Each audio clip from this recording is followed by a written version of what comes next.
तो समझोगे आप उस चीज को कि क्या था ये सब डिस्प्यूट्स वगैरह। तो फिलहाल के लिए बस यही समझिए कि जो मेन रिवर्स बताई जाती हैं ट्रिब्यूटरी इंडस की, वो लेफ्ट बैंक में 5 बताई जाती हैं, झेलम, चनाब, रावी, ब्यास और सतलुज। ठीक है, लेकिन इसके अलावा भी नदियां तो बहुत सारी।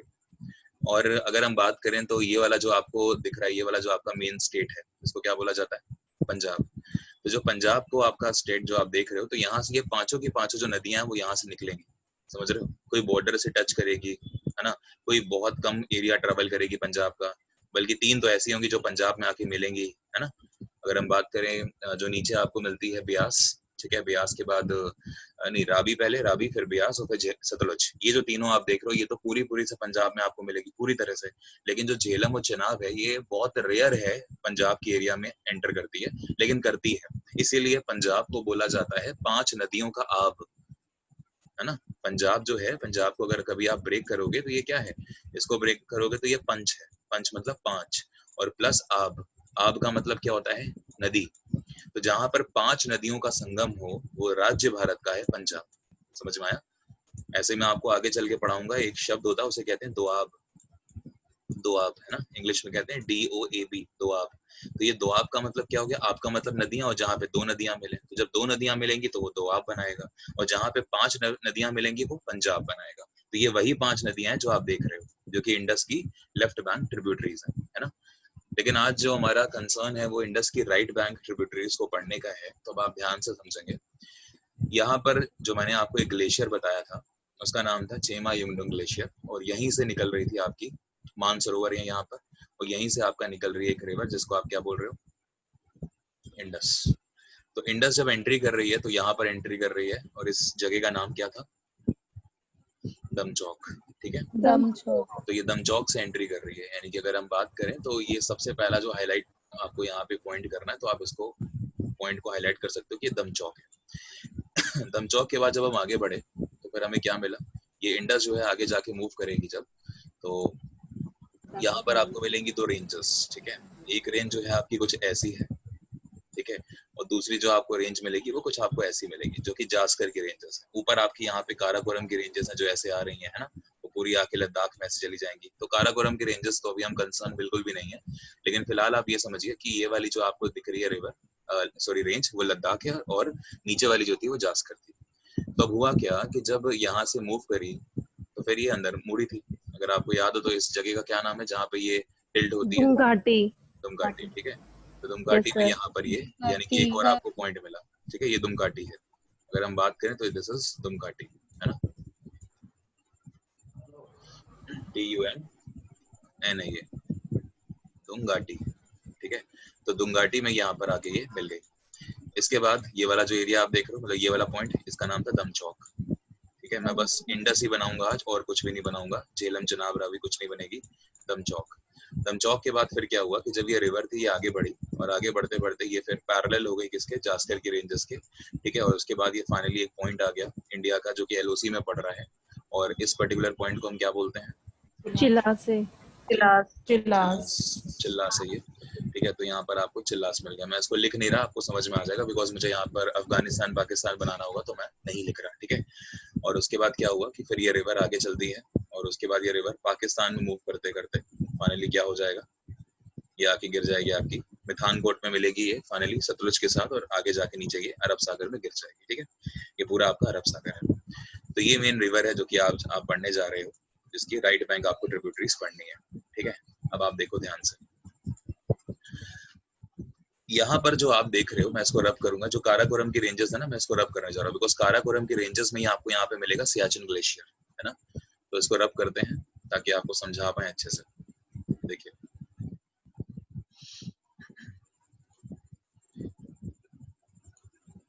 यहाँ पर एक जो रेंज आप देख रहे हो, ये वाली रेंज, इसको क्या बोल रहे हो? इसको आप बोलो ये ग्लेशियर है ना। इस ग्लेशियर का नाम क्या है? सियाचिन ग्लेशियर। सियाचिन ग्लेशियर। तो मैं यहाँ पे S लिख दूं तो चलेगा ना? यस ये सर। सियाचिन ग्लेशियर है। ठीक है, इसका नाम है आपका सियाचिन ग्लेशियर। ठीक है, अच्छी बात।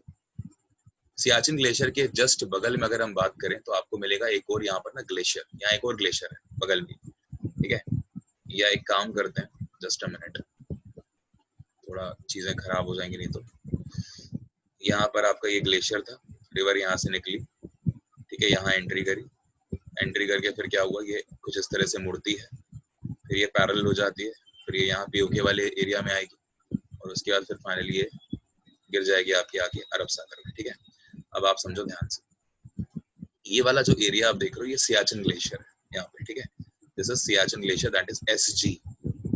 और आपको ध्यान ये रखना है कि जो सियाचिन ग्लेशियर है यहाँ से कौन सी रिवर निकलती है, बताओ, सियाचिन ग्लेशियर से कौन सी रिवर निकलेगी? इस रिवर का नाम है नुब्रा। मैंने आपको जब वो पढ़ाए हैं माउंटेन्स ऑफ इंडिया, तो मैंने आपको पढ़ाई ये चीज कि जो रिवर है उसका नाम क्या है, उसका नाम है नुब्रा रिवर। ठीक है, NUB हरे नुब्रा। तो नुब्रा रिवर निकलती है सियाचिन ग्लेशियर से, और सियाचिन ग्लेशियर के जस्ट बगल में ना यहाँ पर एक और ग्लेशियर आपको मिलेगा। ठीक है, ये ग्लेशियर अलग से नहीं है बल्कि ये सियाचिन का ही पार्ट है, लेकिन इसको नाम अलग से दिया गया है और इसका नाम है रीमो ग्लेशियर। ठीक है, मैं अलग से यहाँ पर नाम लिख रहा हूँ, RIMO रीमो ग्लेशियर। ठीक है, RIMO रीमो ग्लेशियर आप जोड़ लीजिएगा साथ में, बिकॉज फिर स्पेस नहीं बचता लिखने के लिए। तो ये रीमो ग्लेशियर है, इस रीमो ग्लेशियर से निकलती है एक रिवर। ठीक है, अब ये रीमो ग्लेशियर से कौन सी रिवर निकल रही है उसका नाम देख लीजिए, यहाँ से निकलती है एक रिवर, उसका नाम है Shyok river, SHYOK, Shyok river. ठीक है, तो ये दो रिवर हो गई जो कि आपको समझनी है। तो सियाचिन ग्लेशियर से निकली नुब्रा और रीमो ग्लेशियर से निकली आपकी श्योक। ठीक है, तो जब यहाँ से श्योक रिवर निकल रही है तो श्योक निकलेगी कैसे उसको भी आपको समझना है। तो ध्यान से देखना, ये आपकी नीचे वाली इंडस है। ठीक है, और इंडस तो निकल रही है, ठीक है, कोई दिक्कत नहीं है। और अगर हम बात करें तो यहाँ पर इस तरह से कुछ ये लद्दाख का रीजन होगा पूरा, और यहाँ पे ऐसे पीओके है पूरा, है ना। लेकिन जब यहाँ से आप देखोगे तो यहाँ से ये रिवर निकलती है और ये निकलते निकलते फाइनली ट्रैवल करते करते यहाँ पर आके मिल जाए। ठीक है, देख रहे हो ये वाली जो रिवर आपको दिख रही है कौन सी रिवर होगी पता है आपको? ये श्योक रिवर होगी। ठीक है, मैं फिर से बना देता हूँ, एक मिनट। यहाँ से जो रिवर निकली है वो आते आते आके वो यहाँ पे मिल गई, और ये श्योक रिवर है, यानी कि जो ब्राउन वाली रिवर है उसका नाम है श्योक रिवर। ठीक है, तो श्योक कहाँ से निकली? रीमो ग्लेशियर से। और सीधा अगर आप जाकर देखो तो ये जाके मिल जाती है किसमें? इंडस में, यानी कि इंडस में ये इस पॉइंट पे आके मिल गई है। पॉइंट क्लियर हो रहा है आपको? बोलिए। तो जब ये इंडस में यहाँ पर आके मिल गई, हाँ इंडस में जब यहाँ पर आके मिल गई तो ठीक है, कोई दिक्कत नहीं है। लेकिन यही जो सियाचिन ग्लेशियर है यहाँ से एक रिवर निकलती है, उसका नाम है नुब्रा रिवर। तो ये नुब्रा रिवर आके मिल रही है किसमें? देखो श्योक नदी में। श्योक में सर। तो क्या चीजें सीखी हमने यहाँ से? हमने यहाँ से ये चीजें सीखी हैं कि जो आपकी श्योक रिवर है वो तो निकलती है रीमो ग्लेशियर से, नो डाउट, लेकिन रीमो के जस्ट बगल में जो सियाचिन ग्लेशियर है यहाँ से जो रिवर निकलती है उसका नाम है नुब्रा। और नुब्रा जाके देखो, श्योक तो डायरेक्ट आके मिल रही है इंडस में, क्योंकि ये रिवर इंडस है, डायरेक्ट आके मिल रही है इंडस में। तो जो श्योक रिवर है वो इंडस की सीधी साधी एक ट्रिब्यूटरी हो गई, समझ में आ रहा है? यानी कि ये इंडस में क्योंकि डायरेक्ट मिल रही है, तो डायरेक्ट मिलने का मतलब ये सिंपल एक राइट बैंक ट्रिब्यूटरी है किसकी? इंडस की, क्योंकि इंडस कुछ ऐसे बह रही है ना। और मैंने आपको बताया कि जब इंडस ऐसे बहेगी तो ऑब्वियस ही बात है उसमें क्या होगा, उसमें ये चीज आपको ध्यान रखनी है कि राइट में जो रिवर है वो उसकी राइट बैंक ट्रिब्यूटरी होगी। तो जब ये निकली श्योक तो राइट में निकल रही है, और ये आके मिली तो श्योक रिवर इंडस रिवर की राइट बैंक ट्रिब्यूटरी है। लेकिन क्योंकि नुब्रा जो है वो सियाचिन ग्लेशियर से निकल रही है, और सियाचिन ग्लेशियर आप जानते हैं कि वर्ल्ड का सबसे हाईएस्ट ये बैटलफील्ड है, जहाँ पे 1984 में एक ऑपरेशन चला जिसका नाम था ऑपरेशन मेघदूत। ये सारी की सारी बातें आप जानते हैं। इवन अगर हम बात करें ये रीमो ग्लेशियर, तो रीमो ग्लेशियर को पता क्या बोला जाता है? रीमो ग्लेशियर को बोला जाता है कि ये टंग है सियाचिन ग्लेशियर की। मैं लिख रहा हूँ, अगर कोई आपसे पूछे कि टंग ऑफ सियाचिन ग्लेशियर किसको बोलते हैं, तो टंग ऑफ सियाचिन ग्लेशियर बोला जाता है रीमो ग्लेशियर को, यानी कि रीमो ग्लेशियर को सियाचिन ग्लेशियर की जीभ कहा जाता है। अब ये इस तरह से आते हैं क्वेश्चंस, तो आपको याद रखना। तो रीमो ग्लेशियर समझ में आ गया और सियाचिन ग्लेशियर समझ में आ गया। सियाचिन ग्लेशियर रीमो से निकली आपकी श्योक, जो कि डायरेक्टली जाके मिलती है इंडस रिवर में, और श्योक से बगल में आपको मिल रहा है सियाचिन ग्लेशियर। यहाँ से निकली नुब्रा, और नुब्रा जाके मिल रही है श्योक में। यानी कि मैं कह सकता हूँ कि ये कुछ ऐसा है कि नुब्रा ट्रिब्यूटरी है किसकी? श्योक की, और श्योक किसकी ट्रिब्यूटरी है? इंडस की। ये बातें क्लियर हो गई आपको? Yes sir. अगर आपको ये चीजें क्लियर हैं तो अब मैं आपको श्योक रिवर के बारे में एक बात और बताता हूँ। श्योक रिवर को बोला जाता है पता है क्या? इसे कहा जाता है कि रिवर ऑफ डेथ है, रिवर ऑफ डेथ, यानी कि मृत्यु की ये नदी है। और ऐसा क्यों बोला जाता है? बिकॉज जिस रूट से ये निकलती है वो रूट जो है वो पहाड़ है, ऑफकोर्स रेंजेस है काराकोरम की, वहां से ये निकल रही है। और जो रूट आपको मिलेगा ये बल्टिस्तान के नीचे वाला एरिया आपको मिल रहा है जो कि पीओके में जा रहा है। और यहाँ पर काफी जो रूट है वो इतना कॉम्प्लिकेटेड है कि अगर यहाँ पे कुछ ट्रांसपोर्टेशन अगर है भी ना तो इतना ज्यादा खतरनाक रूट है कि यहाँ पर अक्सर गाड़ियां जो है पलट जाती हैं, यानी कि खाई में जाके गिर जाती हैं। और कई बार क्या है कि गाड़ियां चल रही हैं, लैंडस्लाइड्स हो जाते हैं। तो मतलब बहुत ज्यादा डेथ रेट है यहाँ पर इस रिवर के आसपास, ठीक है। तो इसलिए बोला जाता है कि ये रिवर जो है वो डेथ की रिवर है। तो कोई आपसे पूछे कि रिवर ऑफ डेथ किसे बोलते हैं, आप कहेंगे श्योक रिवर। क्लियर इतने पॉइंट्स आपको? बोलिए। Yes sir. आगे बढ़ते हैं। यस। ठीक है, अब आप ध्यान से आगे समझो कि क्या चीजें हो रही हैं। सियाचिन ग्लेशियर किसको बोला था? सियाचिन ग्लेशियर ये वाला पिंक वाला, the tongue of Siachen glacier कौन सी रिवर? ये रीमो ग्लेशियर। रीमो ग्लेशियर। जो रीमो ग्लेशियर है ना, रीमो ग्लेशियर को टंग ऑफ सियाचिन ग्लेशियर बोला जाता है, यानी कि सियाचिन की जीभ है रीमो ग्लेशियर। सर एक बार और बता देंगे? देखिए हमने ये चीज बोली आपको, यहाँ से इंडस रिवर चल रही थी। अब प्लीज ध्यान से देखिएगा, मंजू जी भी लेट आई हैं, तो मंजू जी आप भी एक बार ध्यान दीजिएगा। Yes sir.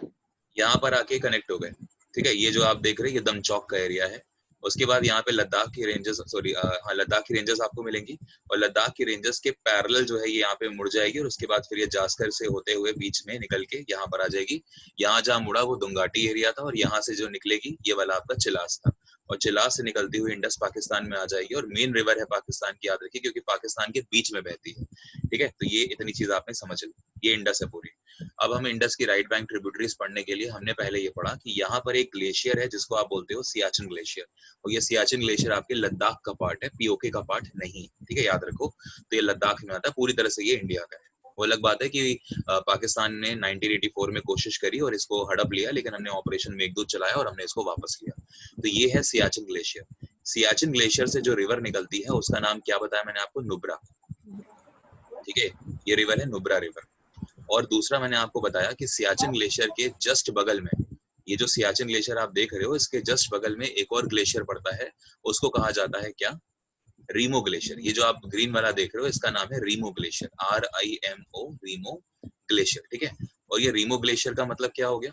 रीमो ग्लेशियर जो है इसे बोला जाता है टंग ऑफ सियाचिन ग्लेशियर, यानी कि सियाचिन ग्लेशियर की जीभ कहा जाता है रीमो ग्लेशियर। इतना पॉइंट क्लियर हुआ?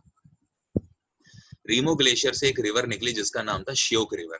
तो श्योक रिवर का ओरिजिन जो है वो रीमो ग्लेशियर से हो रहा है, और नुब्रा रिवर का जो ओरिजिन है वो सियाचिन ग्लेशियर से हो रहा है। और रीमो ग्लेशियर को हमने बोल दिया कि ये सियाचिन ग्लेशियर की जीभ होती है, यानी कि टंग होती है। फिर हमने आपको एक बात ये भी बताई कि जो श्योक रिवर है, श्योक रिवर को बोला जाता है कि ये रिवर ऑफ डेथ है। रिवर ऑफ डेथ है। डेथ क्यों बोल रहे हैं? क्योंकि यहाँ पे बहुत सारा लैंडस्लाइड्स होता है, ठीक है। बहुत बार यहाँ पे क्या होती है कि जो गाड़ियां हैं वो खाई में गिर जाती हैं। जो इस रिवर के बहने का जो पाथ है वो बहुत ज्यादा कॉम्प्लिकेटेड है, इसलिए कश्मीर में बहुत ज्यादा जो मौतें हैं वो श्योक रिवर की वजह से होती है। समझ में आ रहा है? और अब आप कश्मीर नहीं कह सकते, अब तो आपको लद्दाख रीजन कहना पड़ेगा, बिकॉज ये टेरिटरी अब आपकी लद्दाख में, ठीक है। तो ये आपने समझ लिया। अब हुआ क्या आगे उसको देखिए। यहाँ से जो रिवर निकली उसका नाम हमने दिया क्या? उसको हमने नाम दिया श्योक रिवर। तो श्योक रिवर डायरेक्ट जाके मिलती है कहाँ पे? इंडस में। समझ में आ गया? ये इंडस से मिल गई। और जो रिवर थी नुब्रा, तो नुब्रा कहाँ से निकल रही है? नुब्रा निकल रही है आपकी सियाचिन से, लेकिन वो सियाचिन से निकल के इंडस में ना मिलके किस में मिलती है? श्योक में मिलती है। समझ में आ गया? तो जो Shyok river, sorry Nubra river है वो ट्रिब्यूटरी है आपकी श्योक रिवर की, और जो श्योक रिवर है वो ट्रिब्यूटरी है आपकी इंडस रिवर की। ये सारे के सारे पॉइंट अब शायद क्लियर हो गए होंगे, ठीक है। अभी भी डाउट है? जिसने पूछा था कि दोबारा से रिपीट कर दीजिए। क्लियर है आप लोगों को? क्लियर है सर। अब आगे यस सर। ठीक है। जब आगे बढ़ते हैं तो ये जो आप एरिया देख लो, जैसे मान के चलो कि ये इंडिया का ऊपर पूरा एरिया है, तो अगर ये मान लो कि ऐसे ये पीओके का रीजन है पूरा, ठीक है। अगर ये पूरा ऐसे जा रहा है, अगर ये पीओके का रीजन है, ये कश्मीर वाला जम्मू वाला एरिया हो गया, ठीक है। उसके बाद यहाँ से ये आपका लद्दाख वाला एरिया है पूरा। तो अब आपको समझना क्या है कि ये जो एरिया आपको ऊपर दिख रहा है, जिसको मैंने ब्लैक कलर से करा है, तो ये जो पूरा एरिया है ना, इसे कहा जाता है गिलगिट बल्टिस्तान का एरिया। मैं यहाँ लिख रहा हूँ, इसको बोला जाता है बल्टिस्तान, ठीक है, बल्टिस्तान, गिलगिट बल्टिस्तान, GILGIT, गिलगिट बल्टिस्तान। तो ये क्या है, ये पीओके का एरिया है ना, पीओके में आ रहा है, और पीओके में इस एरिया को क्या बोलते हो आप, इसको आप बोलते हो गिलगिट बल्टिस्तान का एरिया। तो अब हम इस एरिया पे फोकस करेंगे जो कहीं ना कहीं आपको यहाँ पे मिल रहा है। अच्छा मुझे एक बात बताइए, क्वेश्चन पूछा गया है कि जो पाक ऑक्यूपाइड कश्मीर है, इसकी राजधानी क्या है,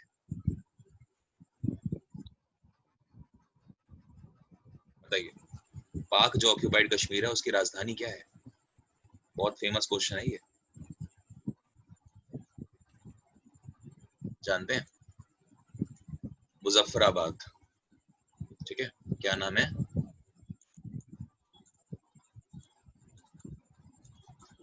मुजफ्फराबाद। तो जो मुजफ्फराबाद है वो पाक ऑक्यूपाइड कश्मीर की कैपिटल कही जाती है, क्यों, क्योंकि पाकिस्तान इसको अपना एरिया मानता है, अपना प्रोविंस बोलता है कि पीओके तो हमारा प्रोविंस है, और प्रोविंस है तो प्रोविंस की राजधानी भी होगी। तो मुजफ्फराबाद जो है ये पीओके की राजधानी है, इसको आप ध्यान रखें।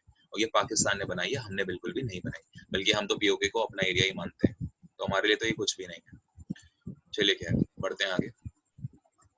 तो जब आप यहाँ पर देख रहे हो तो ये जो एरिया आपको दिखा, कौन सा, यहाँ पे, तो यहाँ पर एक रिवर है बल्टिस्तान से जो निकल रही है यहाँ पर, और इस रिवर आ कैसे रही है उसको देखिएगा। ये रिवर इधर चलती है थोड़ी सी ईस्ट में, फिर ये मुड़ती है, और फिर फाइनली ये यहाँ पर आके मिल रही है, देख रहे हैं, यानी कि इंडस को यहाँ पर आके, यानी कि अभी इंडस ने जो इंडियन टेरिटरी है उसे छोड़ा नहीं है, अभी भी ये जो एरिया, ये आप देख रहे हो इंडस रिवर, ये पीओके वाले रीजन में ही है, लेकिन ये जो रीजन आप देख रहे हो यहाँ से, इसको बोला जाता है गिलगिट बल्टिस्तान का रीजन, ठीक है।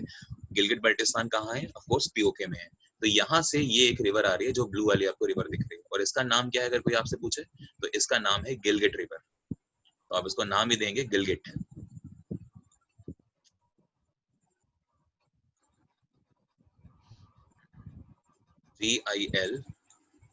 GILGIT, गिलगिट रिवर, समझ में आ गया। तो ये गिलगिट रिवर है जो कि है ब्लू वाली आपको दिख रही है, और ये भी कहाँ आके मिली, इंडस में। तो अब आप ध्यान से देखो कि अगर हम इंडस की राइट बैंक ट्रिब्यूटरीज की बात करें तो एक आपको मिली है, उसका नाम क्या है, श्योक रिवर। जो सबसे पहले मेन रिवर है वो श्योक रिवर है, जो कि आके इंडस में मिली, तो ये पहली ट्रिब्यूटरी है। इंडस के बाद अब मतलब श्योक के बाद जो अब आपको दूसरी ट्रिब्यूटरी मिल रही है वो है गिलगिट, क्या नाम है उसका, गिलगिट, समझ में आ गया। तो अभी तक आप यहाँ पर 3 नदियों को पढ़ चुके हो, लेकिन जो ट्रिब्यूटरी है इंडस की, जो मेन ट्रिब्यूटरी है, वो अभी तक आपने 2 ही पढ़ी है। एक श्योक है जो कि आपकी निकली रीमो ग्लेशियर से, और एक आपकी है गिलगिट जो कि यहाँ पर आपको गिलगिट बल्टिस्तान से मिल रही है। समझ में आया यहाँ तक? Yes sir. Yes sir. अब मैं यहाँ पर ड्रॉ करूंगा पाकिस्तान के एरिया को, ठीक है। अब आप ध्यान से देखो, यहाँ से ये जो पूरा एरिया आप देख रहे हो, दिस इज पाकिस्तान,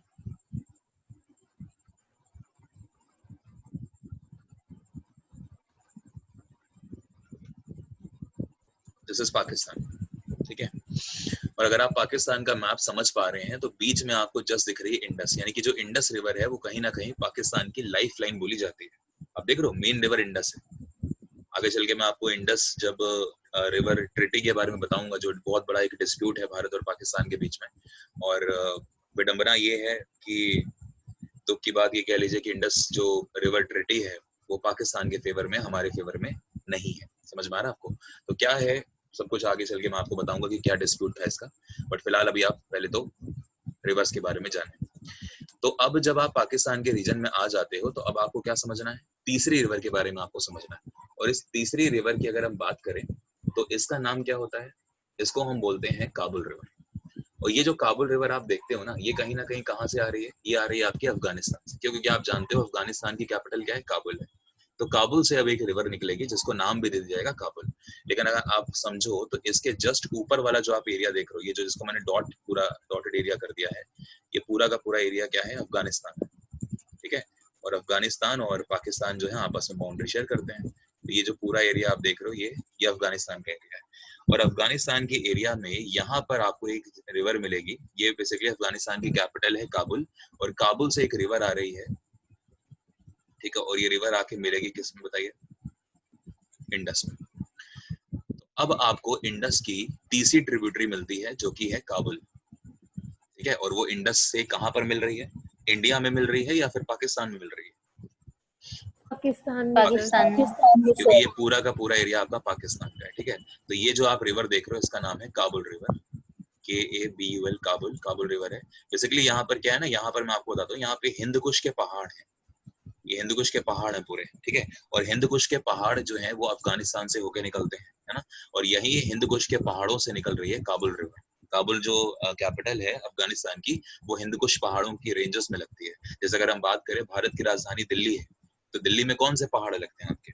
अरावली, अरावली की जो रेंजेस है वो दिल्ली है, तो दिल्ली आपके अरावली की रेंजेस में मिलता है आपको, है ना। ऐसे ही जो काबुल है वो आपको हिंद कुश के पहाड़ है, मैं यहाँ लिख देता हूँ कौन से पहाड़ है, हिंद कुश, ठीक है, HIND हिंद, KUSH कुश। तो हिंद कुश के पहाड़ों से ओरिजिन हो रहा है आपका इस रिवर का, ठीक है। तो जब आपने ये चीज भी समझ ली, अब क्या हुआ कि ये रिवर आके मिली यहाँ पर, तो अब आपको तीसरी जो ट्रिब्यूटरी मिली है इंडस रिवर की, उसका नाम है काबुल, जो कि एक मेन ट्रिब्यूटरी है और सीधा आके इंडस में मिल रही है। लेकिन आपको ये चीज तो समझ में आनी चाहिए, लेकिन अब आपको एक चीज और जो समझनी है, मेन उस पॉइंट को देखिएगा। इंडस में मिलने से पहले दो ऐसी नदियां हैं जो कि आके काबुल में मिलेंगी, यानी कि काबुल रिवर की भी दो ट्रिब्यूटरीज हैं। एक ट्रिब्यूटरी ऐसी है जो कि अफगानिस्तान में ही मिल जाएगी काबुल रिवर के अंदर, और एक ट्रिब्यूटरी ऐसी है जब काबुल रिवर पाकिस्तान में आएगी तो फिर पाकिस्तान में मिलेगी काबुल रिवर से, इंडस रिवर में मिलने से पहले। मैंने आपसे कहा कि काबुल रिवर की दो ट्रिब्यूटरीज हैं, ठीक है। दोनों की दोनों जो ट्रिब्यूटरी अगर काबुल की हैं तो ऑफ कोर्स काबुल में नदी में मिलेंगी। पहली जो नदी है उसका नाम होगा आपका, उसे बोलते हैं कुमरव या कुन्नूर कह लीजिए, मैं यहाँ लिखता हूँ। यहाँ पर एक रिवर है जो कि आके मिली किसके अंदर, काबुल में। तो अगर यहाँ से रिवर काबुल में मिल रही है तो ये मेरे ख्याल काबुल की ट्रिब्यूटरी हो गई, समझ में आ रहा है। और एक यहाँ पर है जो कि पाकिस्तान में है, और पाकिस्तान से जाके निकल के ये मिल रही है काबुल में। तो मैंने आपसे बोला कि काबुल की दो ट्रिब्यूटरी है, एक ट्रिब्यूटरी है जो कि अफगानिस्तान में है, मतलब अफगानिस्तान में मिल रही है काबुल से, काबुल रिवर से, और एक है वो पाकिस्तान में है नदी जो कि काबुल नदी में मिल रही है।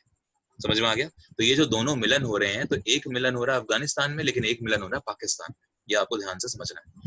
जो रिवर अफगानिस्तान में मिलती है उसका नाम अगर कोई आपसे पूछे तो आप क्या बताएंगे? एक मिनट, मैं इसको इस पेन से लिख देता हूँ, कुन्नार। इसका नाम है कुन्नार, KUNNAR।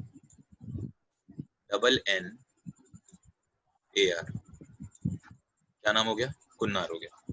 समझ पा रहे हैं? तो कुन्नार जो रिवर है ये आपकी मिल रही है किससे? काबुल नदी से। इतना पॉइंट आपको क्लियर हुआ? पहले तो ये बताओ। Yes sir. Okay, just a minute. अच्छा, आज की मीटिंग का पासवर्ड क्या था? 0003। एक मिनट,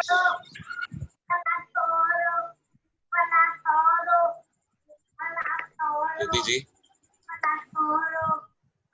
ऑफ कर दीजिए, म्यूट कर दीजिए। हाँ जी, तो ये जी, तो ये आपका कुन्नार है। तो कुन्नार रिवर आके मिली किसके अंदर? काबुल नदी में। और ये जो आपको रिवर दिख रही है ये वाली, ये भी एक इंपॉर्टेंट रिवर है, और ये बहुत ज्यादा इंपॉर्टेंट रिवर है। मैं आपको इसके बारे में बताता हूँ। इसको बोला जाता है Swat river, SWAT, Swat river. और ये पाकिस्तान की बहुत इंपॉर्टेंट रिवर है। क्या नाम है? स्वात रिवर। समझ में आया? तो आपने देखा कि जो काबुल है, काबुल की दो ट्रिब्यूटरी आपने देखी। एक का नाम आपने देखा क्या? कुन्नार। और कुन्नार के, म्यूट कर लीजिए प्लीज। कुन्नार, और कुन्नार के बाद दूसरी आपने देखी स्वात रिवर। तो ये दोनों की दोनों जो नदियां आप देख रहे हैं ये आके मिलती हैं काबुल में। पॉइंट क्लियर हुआ? और काबुल रिवर जो है वो आगे जब पाकिस्तान में आ रही है तो फिर फर्दर इंडस में मिल जाती है। तो मेरे ख्याल से अब आपको काबुल रिवर जो है वो क्लियर हो गई होगी। बोलिए, क्लियर है? ठीक है। जो जहाँ से निकली है उनके नाम नहीं बताओगे? क्या? जहाँ से निकली है या फिर जहाँ पे मिली है उनकी जगह के नाम? ना ना, अभी ये एक्चुअली है ना कि ये पाकिस्तान अफगानिस्तान का एरिया तो हमारे लिए इतना इंपॉर्टेंट ही नहीं है। हमारे लिए वो इंपॉर्टेंट है जो हमारे इंडिया से होकर निकल रहे हैं। तो आपने ये बताया कि शो मतलब ये बस ठीक मिलना है कि ये रीमो से निकली एक है। बार और किरण जी थोड़ा तेज बोलिए, आपकी आवाज क्लियर नहीं है जी। जैसे शोक रिवर है जो है वो आपकी हाँ रीमो से निकली है, हाँ हाँ। और जो हमारी ये वाली दूसरी एक्चुअली बात क्या होता है कि जब आप इनके बारे में स्टडी करते हो ना, जैसे मेरे पास जो कई सारी बुक्स हैं, तो उसमें उन ट्रिब्यूटरीज के बारे में तो मेंशन है, जैसे जो मैंने आपको बाकी की 5 बताई कि वो कहाँ कहाँ मिल रही है ना, क्योंकि कहीं ना कहीं वो भारत की मेन रिवर है और वो इंडस जो ट्रीटी हुई है भारत और पाकिस्तान के बीच में, उसमें वही 5 और वो इंडस रिवर के ही मेंशन है, तो इसलिए उसके बारे में डाटा ज्यादा क्लियर होता है, मतलब ज्यादा दिया जाता है। लेकिन राइट बैंक ट्रिब्यूटरी के बारे में ना डाटा इतना किताब में अवेलेबल ही नहीं है। इवन मैंने सर्च करने की कोशिश करी थी, बट मुझे ये कहते ना कि जो एक कुछ स्पेसिफिक आंसर्स जो होते हैं वो नहीं मिले। आप समझ रहे हो, मतलब एक सेटिस्फैक्टरी आंसर नहीं था कि हाँ यार इसमें ये चीज हो गया, इसमें वो चीज होगी। तो इसलिए इनका जो मीटिंग पॉइंट है, ऑफ कोर्स कहीं ना कहीं इनके नाम तो होंगे, लेकिन वो इतने मेंशन नहीं है किताब के अंदर, तो इसलिए मुझे भी आइडिया नहीं है। हाँ, हालांकि ये है कि अगर आप इसके ऊपर रिसर्च करोगे तो ऑफ कोर्स चीज आपको पता लग जाएगी कि क्या क्या इनके नाम। ठीक है, हाँ जी। तो मेन जो आपसे पूछे जाएंगे वो ऑफ कोर्स उसके लिए ही पूछे जाएंगे, जो बाकी की 5 मेन रिवर है। ठीक है, तो एक बार जल्दी से रिवीजन करते हैं जो भी चीजें हमने यहाँ तक पढ़ी। ये वाली जो आप रिवर देख रहे हो, इस रिवर का नाम है इंडस रिवर, जो कि ब्लैक वाली रिवर है। इंडस रिवर चलती है और इंडस रिवर जब इंडिया में एंट्री करने वाली होती है तो इसका नाम होता है क्या, तमचौक। तो तमचौक में एंट्री करती है। आगे जो आप रेंज देख रहे हो ये आपकी पड़ती है लद्दाख की रेंज, और नीचे आपको पड़ती है जास्कर की रेंज। तो लद्दाख की रेंज से ये मुड़ेगी, और जहां से मुड़ेगी उसका नाम था दुंगाटी। दुंगाटी से मुड़ते हुए ये जास्कर और जो आपकी लद्दाख रेंजेस हैं उनके बीच में फ्लो करेगी, और फाइनली इस पॉइंट पर आकर ये इंडिया को छोड़ देगी, और ये जो पॉइंट है आपका चिलास है, और चिलास से निकल के ये पाकिस्तान के मेन लैंड होते हुए ये पूरा निकल जाती है। इंडस की खास बात ये है कि जब वो इंडिया में बहती है तो हिली रीजन में बहती है। कैसा रीजन है, हिली, यानी कि पहाड़ ही पहाड़। आप देखो लद्दाख है, ठीक है, नीचे जास्कर की रेंजेस हैं, इधर काराकोरम की रेंजेस हैं, है ना, तो ये सारा का सारा हिली एरिया है। लेकिन जब ये पाकिस्तान में एंटर करती है तो ये प्लेन एरिया में बहती है। समझ में आ रहा है कौन सा एरिया, प्लेन एरिया। तो ये इंडस की खास बात थी। चलो ठीक है, अब इंडस की जो लेफ्ट बैंक ट्रिब्यूटरी है वो आपने पिछले लेक्चर में देख लिया, जिसने नहीं देखा यूट्यूब पे लेक्चर अपलोडेड है, आप देख लेना। अब राइट बैंक की बात करते हैं। तो राइट में आपको सबसे पहले यहाँ पर एक ग्लेशियर मिला जिसका नाम था सियाचिन ग्लेशियर, ये रेड वाला है ना, ये ग्लेशियर है सियाचिन। तो सियाचिन ग्लेशियर दुनिया का सबसे हाईएस्ट बैटलफील्ड है, जहाँ पे इंडिया और पाकिस्तान का लड़ाई भी हुई, और 1984 में आपको पता है कि पाकिस्तान ने इसके ऊपर कब्जा कर लिया, और फिर इंडियन आर्मी ने ऑपरेशन मेघदूत चलाया, और ऑपरेशन मेघदूत के चलते हमने ये वापस लिया इससे पाकिस्तान से। ऑपरेशन का नाम क्या था, मेघदूत। ठीक है, बहुत बढ़िया।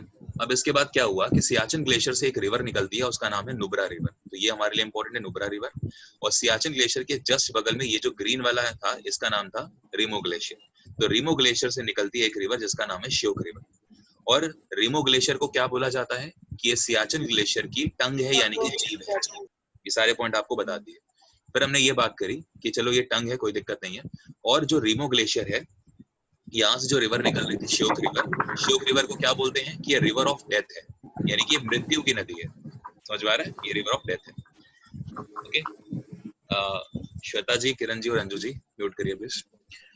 तो जब ये रिवर ऑफ डेथ है तो इसके बाद क्या हुआ, ये क्यों कहते हैं इसको, बिकॉज यहाँ पे लैंडस्लाइड्स बहुत होते हैं, ये मैंने आपको एक पॉइंट बताया, और दूसरा मैंने आपको पॉइंट बताया कि काफी हिली रीजन में बहती है, और यहाँ पर खाई में भी बहुत बार ऐसा हुआ है कि बसेस गिर गई हैं, या ट्रांसपोर्टेशन जो है यहाँ का बहुत ज्यादा इफेक्टिव हो जाता है इस रीजन की वजह से, क्योंकि ये बहुत ही आपके लिए डेंजरस एक रूट है इसका, श्योक रिवर के बहने का। ठीक है, अब ये जब चीजें हमने पढ़ ली तो फिर हम आगे बढ़े।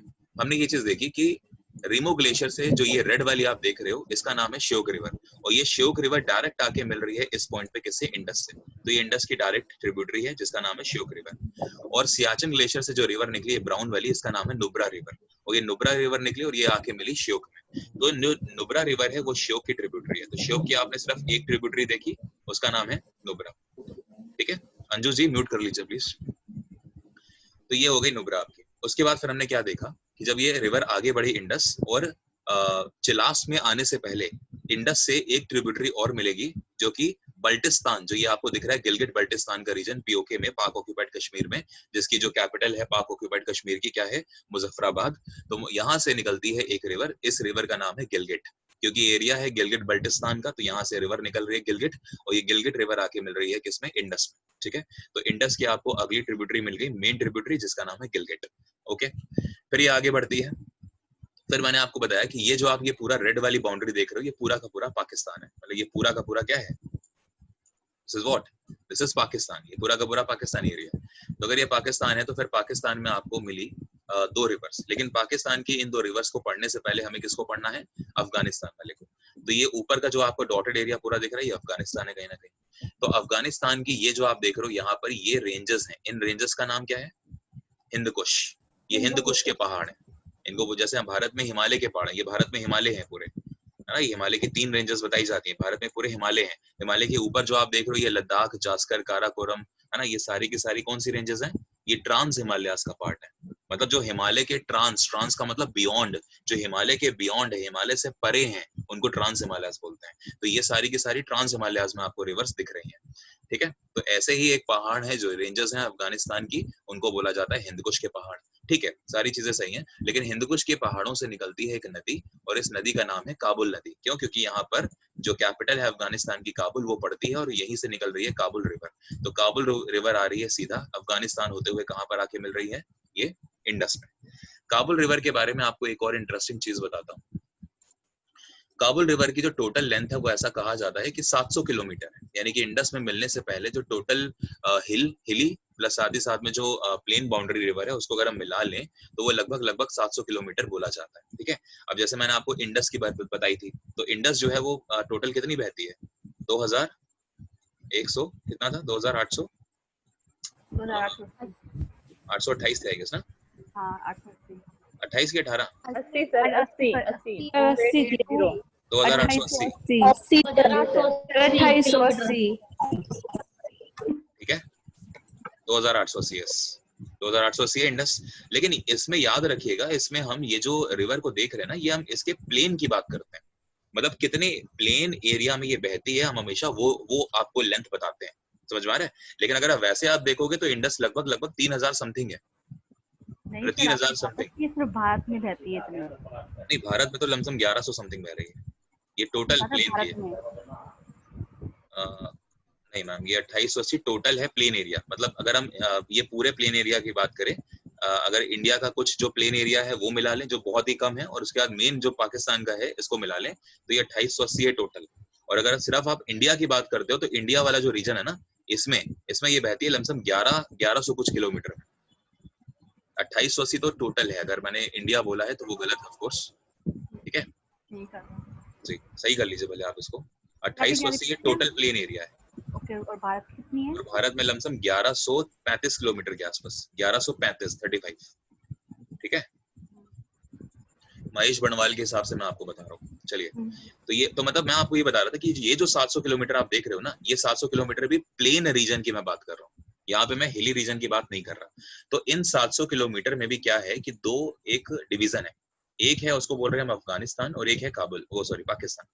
अफगानिस्तान में जितना ये जो मेन रिवर है आपकी, ये जो दिख रही है आपको, ये लमसम 560 किलोमीटर जो है वो बहती है कहाँ पर? अफगानिस्तान में 560 किलोमीटर, और लगभग 140 किलोमीटर ये बहती है पाकिस्तान में।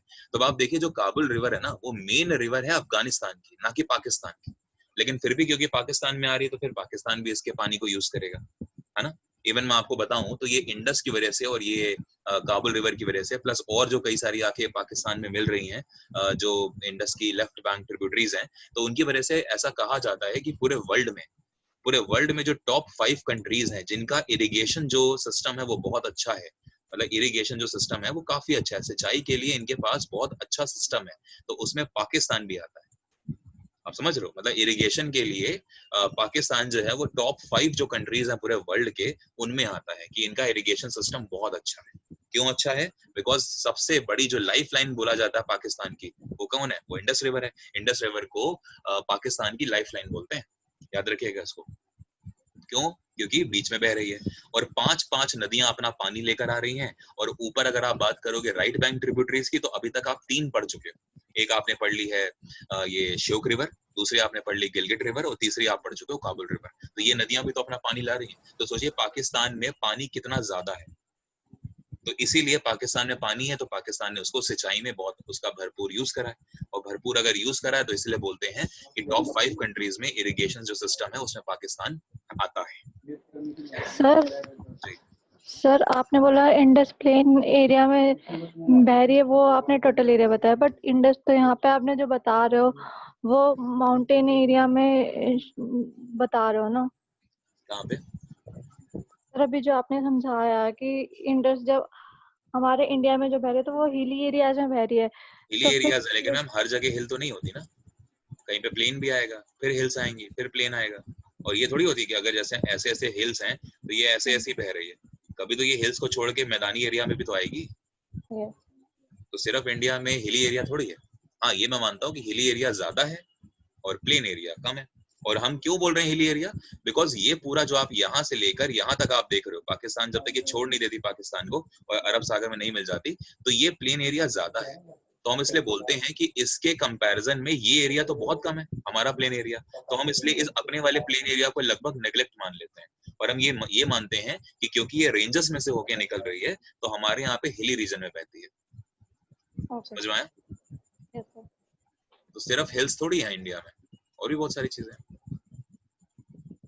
चलिए, तो ये आपको बात समझ में आई कि जो काबुल रिवर है वो मेन रिवर किसकी हुई? अफगानिस्तान की। बिकॉज लगभग 560 किलोमीटर ये ट्रैवल करके आ रही है अफगानिस्तान से, और लगभग 140 किलोमीटर ये ट्रैवल करती है पाकिस्तान में, और फिर फाइनली आके मिल जाती है किसमें? इंडस में। यहाँ तक सारी चीजें क्लियर है ना सभी को? अब मैं आ रहा हूँ इस पॉइंट पे कि ये जो आपको दिख रहा है यहाँ पर, ये अफगानिस्तान और इधर पास, ये आपका अफगानिस्तान और इधर पाकिस्तान। तो अफगानिस्तान और पाकिस्तान के बीच में यहाँ पर एक पास है, ये बहुत इंपॉर्टेंट पास है, और ये क्वेश्चन पता नहीं कितनी बार पूछा गया। ये एक पास है, पास का सिंबल होता है ये। पास को ऐसे बनाते, जैसे आपने सुना ना बाड़ा लाचा पास, ठीक है, रोहतांग पास, ठीक है, और भी बहुत सारे मैंने आपको बताए हैं, शिपकिला पास। शिपकिला पास है, नामदफा पास है ना, रोहतांग पास है, ऐसे बहुत सारे पासेस हैं।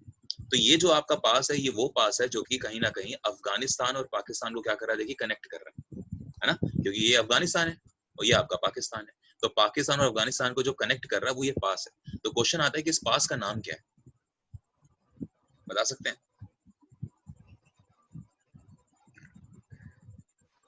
मैं यहाँ लिख दूं तो चलेगा इधर करके? Yes sir.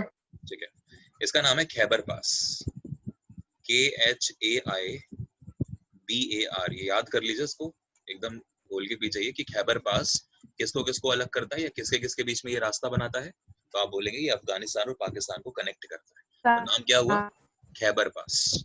ठीक है, तो ये इंपॉर्टेंट क्वेश्चन है जो कि आपको पता होना चाहिए। चलिए, अब जब हमने अफगानिस्तान को देख लिया और ये रिवर जो आपने देखी, तो अगर कोई आपसे पूछे कि जो स्वात रिवर है वो किसकी मेन रिवर है, तो आप बोलोगे पाकिस्तान की।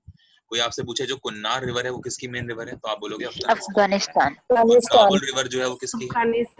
अफगानिस्तान। तो अफगानिस्तान के आपको दो मेन रिवर दिखे, काबुल और ये कुन्नार।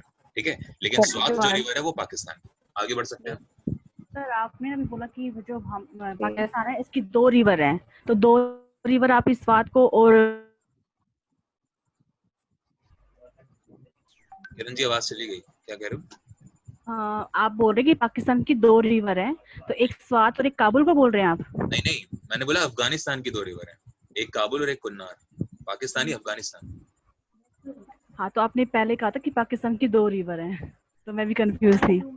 मैम सर ने बोला था पाकिस्तान में आके दो रिवर मिलते हैं। हाँ, तो वही तो, फिर दो रिवर मतलब एक काबुल की और एक स्वात की बोल रहे होंगे ना? हाँ, एक अफगानिस्तान से आगे मिली और एक पाकिस्तान में मिल गए। Okay, thank you. हो सकता है थोड़ा सा हो गया हो, गलती से बोल गया हूँ मैं, बट मैं आपको समझा रहा हूँ ना कि अफगानिस्तान, काबुल मैंने इसलिए आपको बताया कि काबुल इनकी रिवर है क्योंकि 560 है, और ये तो आपको दिख रही है कि अफगानिस्तान में बह रही है। तो अफगानिस्तान की दो मेन रिवर हुई ना, और स्वात जो है वो पाकिस्तान की एक सिंगल मेन रिवर है। हालांकि रिवर्स और बहुत सारी है पाकिस्तान में, लेकिन ये यहीं पर है, मतलब पाकिस्तान में ही इसका ओरिजिन है। क्लियर है? चलो आगे बढ़ते हैं। और ये आपको पास दिख गया जिसका नाम था खैबर पास।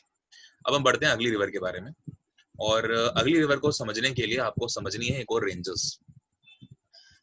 इन रेंजेस का नाम होता है सुलेमान की रेंजेस। ये सुलेमान की पहाड़ियां हैं जो कि अफगानिस्तान में आ रही हैं और अफगानिस्तान में आते आते कहीं ना कहीं पाकिस्तान तक जा रही हैं। ठीक है, यहाँ पे ये रेंजेस हैं, बहुत बड़ी रेंजेस हैं, ये पैरेलल रेंजेस होंगे। हिंद कुश ऐसे जा रहे हैं और ये जो है ये नीचे ऐसे आ रही हैं। तो इनका नाम क्या हुआ? इनका नाम है सुलेमान की रेंजेस। SULE, सुलेमान, सलमान नहीं है, सुलेमान है। तो सुलेमान की रेंजेस हैं, जैसे अपने यहाँ हिमालय हैं, ऐसे ऊपर वहां पर आपने हिंद कुश देखे, और अब आप देख रहे हो सुलेमान की पहाड़ियां, यानी कि सुलेमान रेंजेस। और सुलेमान की पहाड़ियों से निकलती है एक रिवर, इसका नाम है, बहुत इंपॉर्टेंट रिवर है ये, इस पे क्वेश्चन बने हुए हैं, गोमल रिवर। जैसे मान के चलिए कि ये आपकी सुलेमान की पहाड़ियां हैं, तो यहाँ से निकल रही है एक रिवर, यहाँ से, इस रिवर का नाम क्या है मैं यहाँ लिख रहा हूँ, गोमल, GOMAL, ठीक है। हमारे बीच में एक स्टूडेंट है कोमल जी, तो कोमल जी को बड़े आसानी से याद हो जाएगा, बिकॉज के की जगह बस जी करना है ना। तो ये हो गई आपकी गोमल रिवर। तो जो गोमल रिवर है ये कहाँ से निकली बताइए? तो ये भी निकल रही है आपकी अफगानिस्तान से। तो अफगानिस्तान की आपको तीसरी एक और मेन रिवर मिली जो कि गोमल रिवर है, लेकिन क्योंकि ये सुलेमान की पहाड़ियों से निकल रही है, और सुलेमान की पहाड़ियां कुछ हद तक बहुत कम है, लेकिन पाकिस्तान में भी आपको उसका एक्सटेंशन मिलेगा, बट मेन जो है सुलेमान की पहाड़ियां वो आपको मिलेंगी अफगानिस्तान में, जैसे हिंद कुश की पहाड़ियां आपको पूरी तरह से यहाँ पे मिल रही हैं।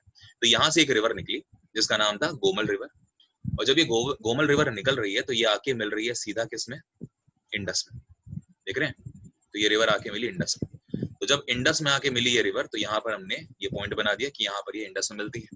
लेकिन वही चीज है, अगर इंडस में मिल रही है तो अब आपको समझना ये है कि भले ही निकली ये वहां से सुलेमान की पहाड़ियों से, लेकिन ये अफगानिस्तान में उतना ट्रैवल नहीं करती जितना ये कहाँ पे ट्रैवल करती है? पाकिस्तान। समझ में आ रहा है? तो पाकिस्तान की मेन रिवर तो नहीं है, क्योंकि मेन रिवर क्यों नहीं है? बिकॉज ओरिजिन तो ऊपर से हो रहा है।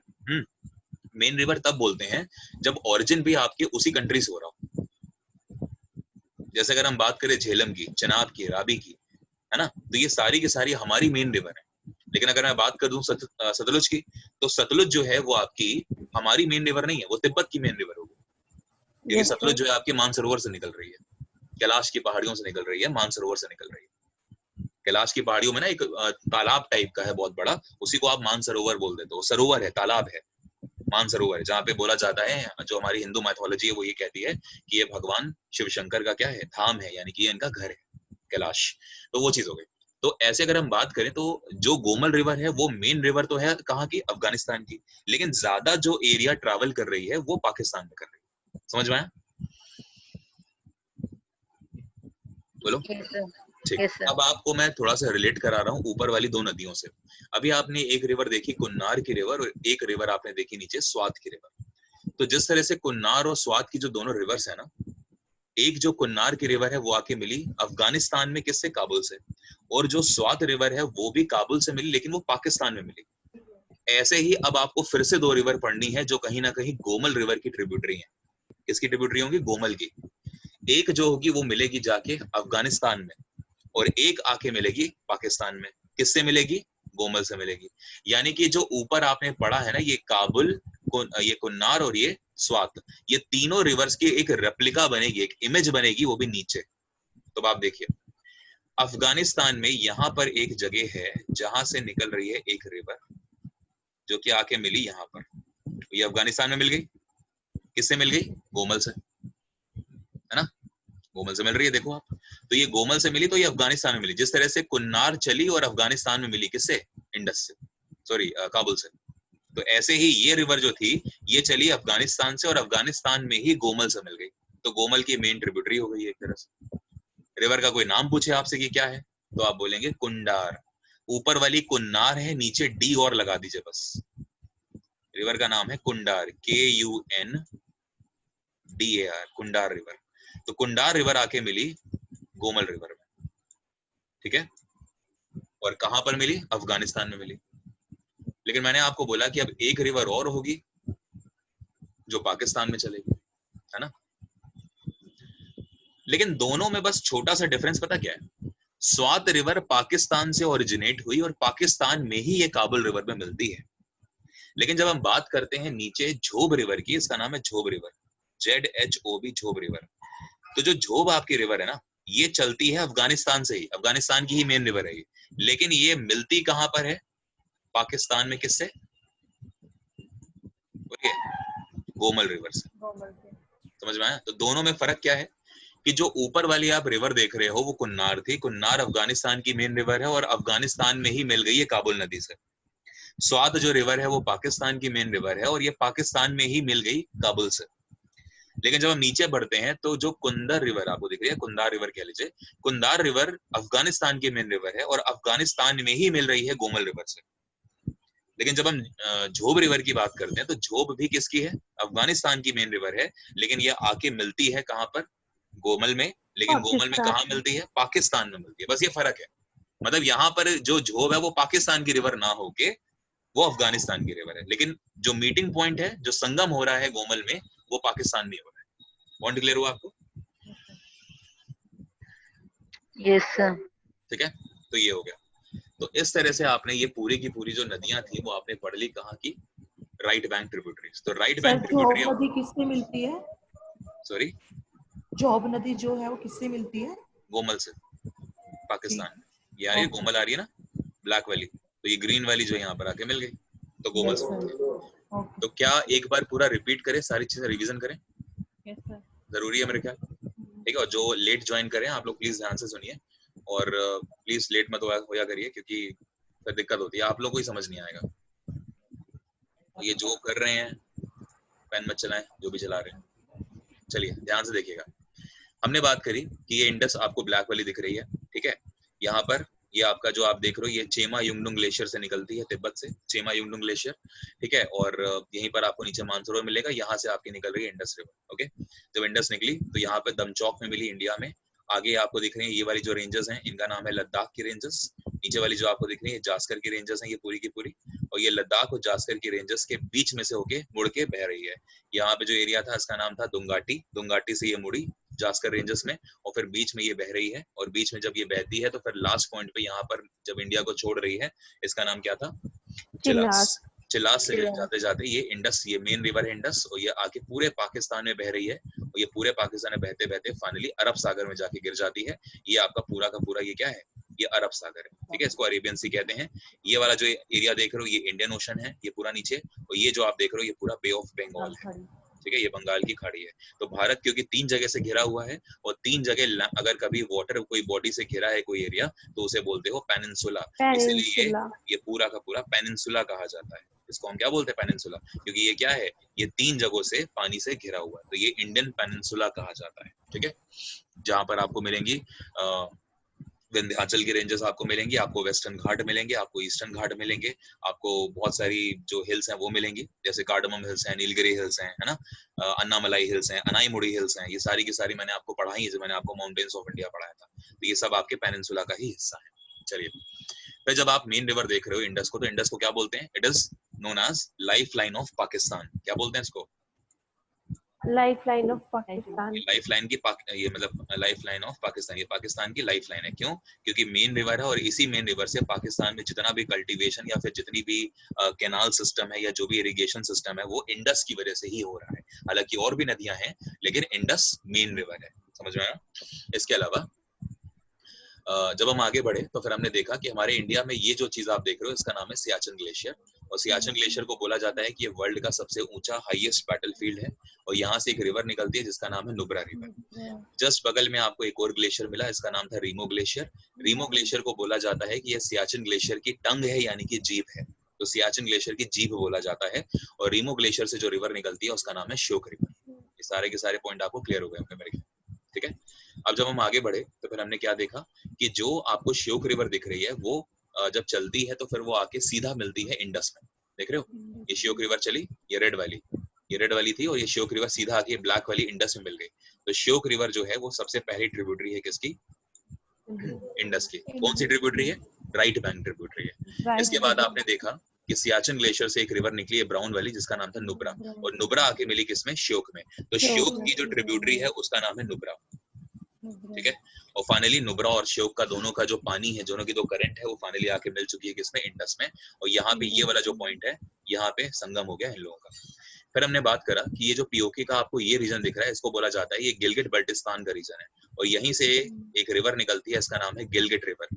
तो गिलगिट रिवर जो है वो बल्टिस्तान से निकली, जो कि पीओके का हिस्सा है। और पीओके की जो राजधानी है, पाक ऑक्यूपाइड कश्मीर की जो राजधानी है, उसे बोलते हैं मुजफ्फराबाद, ठीक है। तो मुजफ्फराबाद के पास से, यानी कि मुजफ्फराबाद के लगभग नॉर्थ वेस्ट में ये जगह पड़ती है गिलगिट बल्टिस्तान, जिसको आप बोलते हो गिलगिट। और गिलगिट से ये रिवर निकल रही है जिसका नाम है गिलगिट रिवर, ठीक है।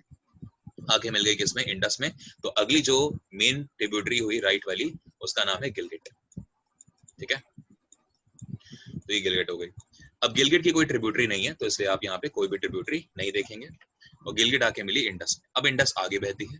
अब जब आगे बह रही है तो फिर अब आपको पढ़ना है अफगानिस्तान के बारे में पहले। तो ये जो पूरा आपको रीजन दिख रहा है, ये पूरा का पूरा आपका ये अफगानिस्तान का रीजन है, ये पूरा का पूरा नीचे, ठीक है।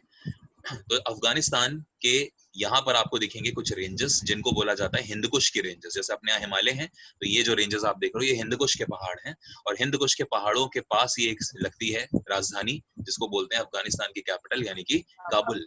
तो काबुल से एक नदी निकल रही है जिसको हमने नाम भी दे दिया काबुल रिवर। तो काबुल रिवर आके सीधा मिल रही है किसमें, देखिए इंडस में। तो अगली जो आपने ट्रिब्यूटरी पढ़ी है वो है काबुल रिवर, ठीक है। काबुल रिवर अगली ट्रिब्यूटरी है इंडस की, तो ये आके सीधा इंडस में मिलती है। लेकिन इंडस में मिलने से पहले काबुल में दो और नदियां मिलती हैं। तो एक जो रिवर है उसका नाम है कुन्नार रिवर, और कुन्नार जो रिवर है ये अफगानिस्तान की ही मेन रिवर है। मेन रिवर का मतलब क्या होता है, जिसका ओरिजिन जो है वो उस कंट्री से हो रहा हो। तो क्योंकि अभी हम अफगानिस्तान की बात कर रहे हैं, तो अफगानिस्तान के कुन्नार से ही निकली एक रिवर जिसको बोला जा रहा है, मतलब कुन्नार जो रिवर है जिसको हम बोल रहे हैं अफगानिस्तान की मेन रिवर, ठीक है, काबुल के अलावा। और ये वाली जो आप रिवर देख रहे हो इसका नाम है स्वात रिवर। तो स्वात रिवर जो है वो भी मिल रही है किसमें, काबुल नदी में। लेकिन दोनों में फर्क क्या हुआ कि कुन्नार जो है वो काबुल में मिल रही है अफगानिस्तान के अंदर ही, लेकिन स्वात जो है वो काबुल में मिल रही है पाकिस्तान के अंदर, ठीक है। तो काबुल रिवर की आपने दो ट्रिब्यूटरी पढ़ ली, एक का नाम है स्वात रिवर और एक का नाम है कुन्नार, ये दो आपने पढ़ ली, ठीक है। फिर आगे बढ़ी इंडस रिवर, चल रही है आगे। लेकिन इंडस रिवर के आगे बढ़ने से पहले आपको ये पढ़ना है। तो ये जो आप देख रहे हो ये एक पास है, इसको क्या बोलते हैं, दर्रा। ये है खैबर दर्रा, खैबर पास बोलते हैं इसको। तो खैबर पास क्या करता है, खैबर पास पाकिस्तान को अफगानिस्तान से रास्ता प्रोवाइड कराता है, या कह लीजिए एक बीच में ब्रिज का काम कर रहा है, ठीक है। तो ये चीज हो गई। इसके बाद क्या हुआ, जब हम आगे बढ़े तो अफगानिस्तान के अंदर ही आपको एक और रेंजेस मिलेंगी जिनको बोला जाता है यहाँ पे सुलेमान की रेंजेस। और ये सुलेमान की जो रेंजेस हैं वो पाकिस्तान में भी आई हुई हैं थोड़ी बहुत। तो सुलेमान की रेंजेस में यहाँ पर एक जगह आप देख रहे हो, इसको क्या बोल रहे हैं, इसको हम बोल रहे हैं गोमल। तो ये गोमल रिवर है, ये जो आपको दिख रहा है ये रेंजेस जो आप देख रहे हो ये कौन सी है, ये सुलेमान की रेंजेस हैं। और सुलेमान की रेंजेस कुछ हद तक पाकिस्तान में आई है। तो यहाँ से एक रिवर निकली जिसका नाम है गोमल रिवर, और गोमल रिवर आके सीधा मिल रही है किसमें, देखिए इंडस में। तो अगली जो आपको मेन ट्रिब्यूटरी मिली उसका नाम है, इंडस की अगली ट्रिब्यूटरी है राइट वाली, उसका नाम है गोमल। और गोमल जो आप देखते हो तो गोमल में भी आके दो ट्रिब्यूटरीज, मतलब दो नदियां मिलेंगी जो कि गोमल की ट्रिब्यूटरी है। एक को हम बोलते हैं जिसका नाम है कुंदार रिवर। तो जो कुंदार रिवर है वो अफगानिस्तान में ही है, और अफगानिस्तान में ही मिल रही है किससे, गोमल से। लेकिन अगली जो रिवर है उसका नाम है झोब रिवर। और जो झोब रिवर आप देख रहे हो ये अफगानिस्तान से तो निकल रही है, लेकिन मिल कहाँ रही है, पाकिस्तान में। तो आपने गोमल की भी दो ट्रिब्यूटरी पढ़ ली, एक का नाम है कुंदार रिवर और दूसरे का नाम है झोब रिवर। पॉइंट क्लियर सभी, ओके। तो इस तरह से आपने जितनी भी ट्रिब्यूटरीज थी वो सारी की सारी कवर कर ली। अच्छा एक चीज और देख लीजिए, ये जो 700 किलोमीटर वाली आपको दिख रही है काबुल रिवर की, हमने बात करी थी कि Kabul river total 700 kilometre travel करती है प्लेन एरियाज में, जिसमें से 560 किलोमीटर ये अफगानिस्तान में ट्रैवल करती है और लगभग 140 किलोमीटर के आसपास ये पाकिस्तान में ट्रैवल करती है। इतना आपने पढ़ा अभी तक, और मैंने आपको आई गेस ये चौथी बार रिवीजन कराया अभी तक। समझ में आ गया? किसी को कोई डाउट है तो पूछिए। नहीं है, याद रहेगा ना? अच्छा ये सारे के सारे पॉइंट्स आप लिख रहे थे ना? Yes sir. किसी को कोई भी डाउट हो किसी भी पॉइंट में कि सर इस पॉइंट पे प्लीज और क्लियर कर दीजिए, थोड़ा क्लैरिटी और हो जाए तो अच्छा रहेगा, कुछ ऐसा? सर ये जो है ना 560 किलोमीटर और ये 140 700 किलोमीटर वाला ये किसका था, ये नहीं पता ये मुझे। मैम काबुल रिवर का था। जो काबुल रिवर है ना वो हिंदुकुश के पहाड़ों से निकली, और ये टोटल जो मैदानी एरिया में ट्रैवल करती है अफगानिस्तान पाकिस्तान मिला के वो 700 किलोमीटर है। अफगानिस्तान में ये 560 किलोमीटर है और 140 किलोमीटर ये पाकिस्तान में। मतलब ये जो आपको दिख रहा है, ये देखो यहाँ से लेके यहाँ तक, ये जो आप देख रहे हो ये 140 किलोमीटर है, और जो ऊपर का आप जो देख रहे हो प्लेन एरिया वो 560। ठीक है सर, 560। Okay sir. ठीक है, और किसी को कुछ डाउट है तो पूछिए। नहीं है, बढ़ सकते हैं आगे। ठीक, तो लगभग चीजें तो आपने पढ़ ली हैं। अच्छा मुझे अब ये बताइए कि रिवर ऑफ डेथ किसे कहते हैं?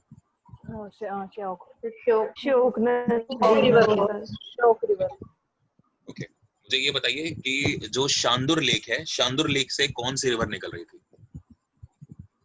आपने बताया नहीं सर ये नहीं बताया। ओके बताता, रुको, ध्यान नहीं दिया होगा। ये देखो, ये जो आपको बल्टिस्तान का रीजन दिख रहा था जहां से निकली थी गिलगिट, तो गिलगिट बल्टिस्तान के पास यहाँ पर एक लेक है, और इस लेक का नाम है शांदुर लेक। मैं यहाँ लिख रहा हूँ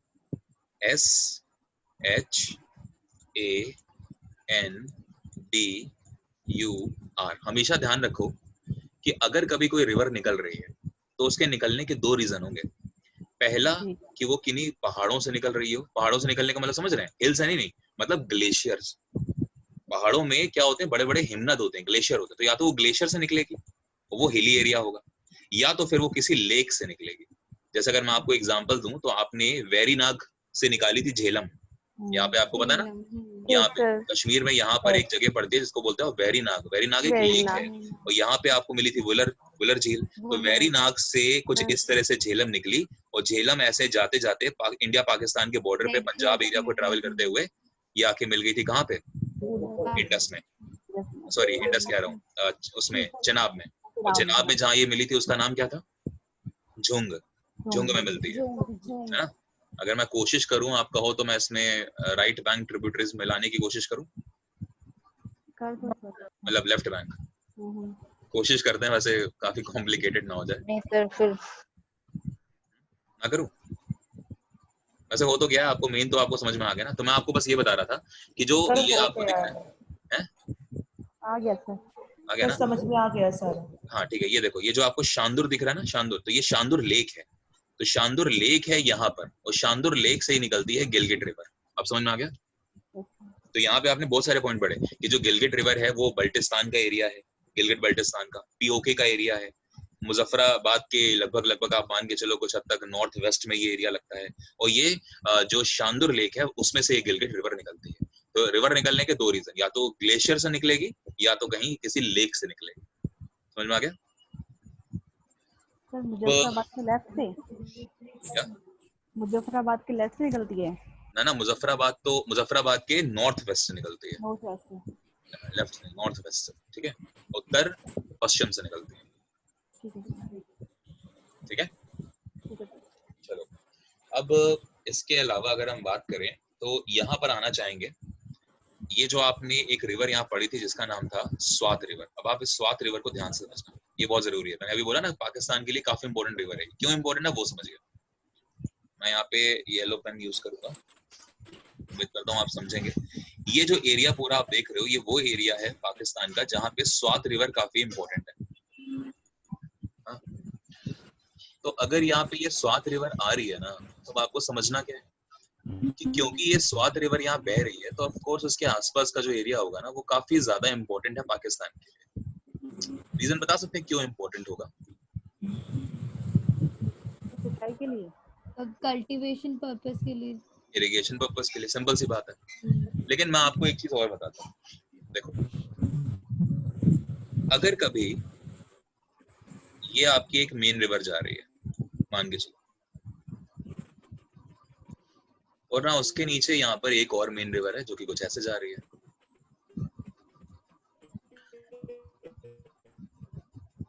इस बीच में ना जब ये नदी का पानी फ्लो करेगा तो ये नदी का पानी अपने साथ कई सारे मिनरल्स, कई सारे रॉक पार्टिकल्स, कई सारे सेडिमेंट्स, है ना, कई सारी जो सॉइल है, मिट्टी है, वो सब लेकर आएगा।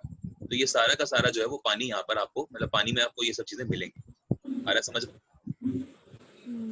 तो स्वात रिवर की जो मिनरल्स को कैरी करने की जो आपके लिए एक क्षमता है ना, वो बहुत ज्यादा है। चलो अभी आता हूँ मैं इस पे, पहले ये समझो। ये एक रिवर है, मेन रिवर कोई होगी मान लो, ये दूसरी मेन रिवर है, इसको मान लो।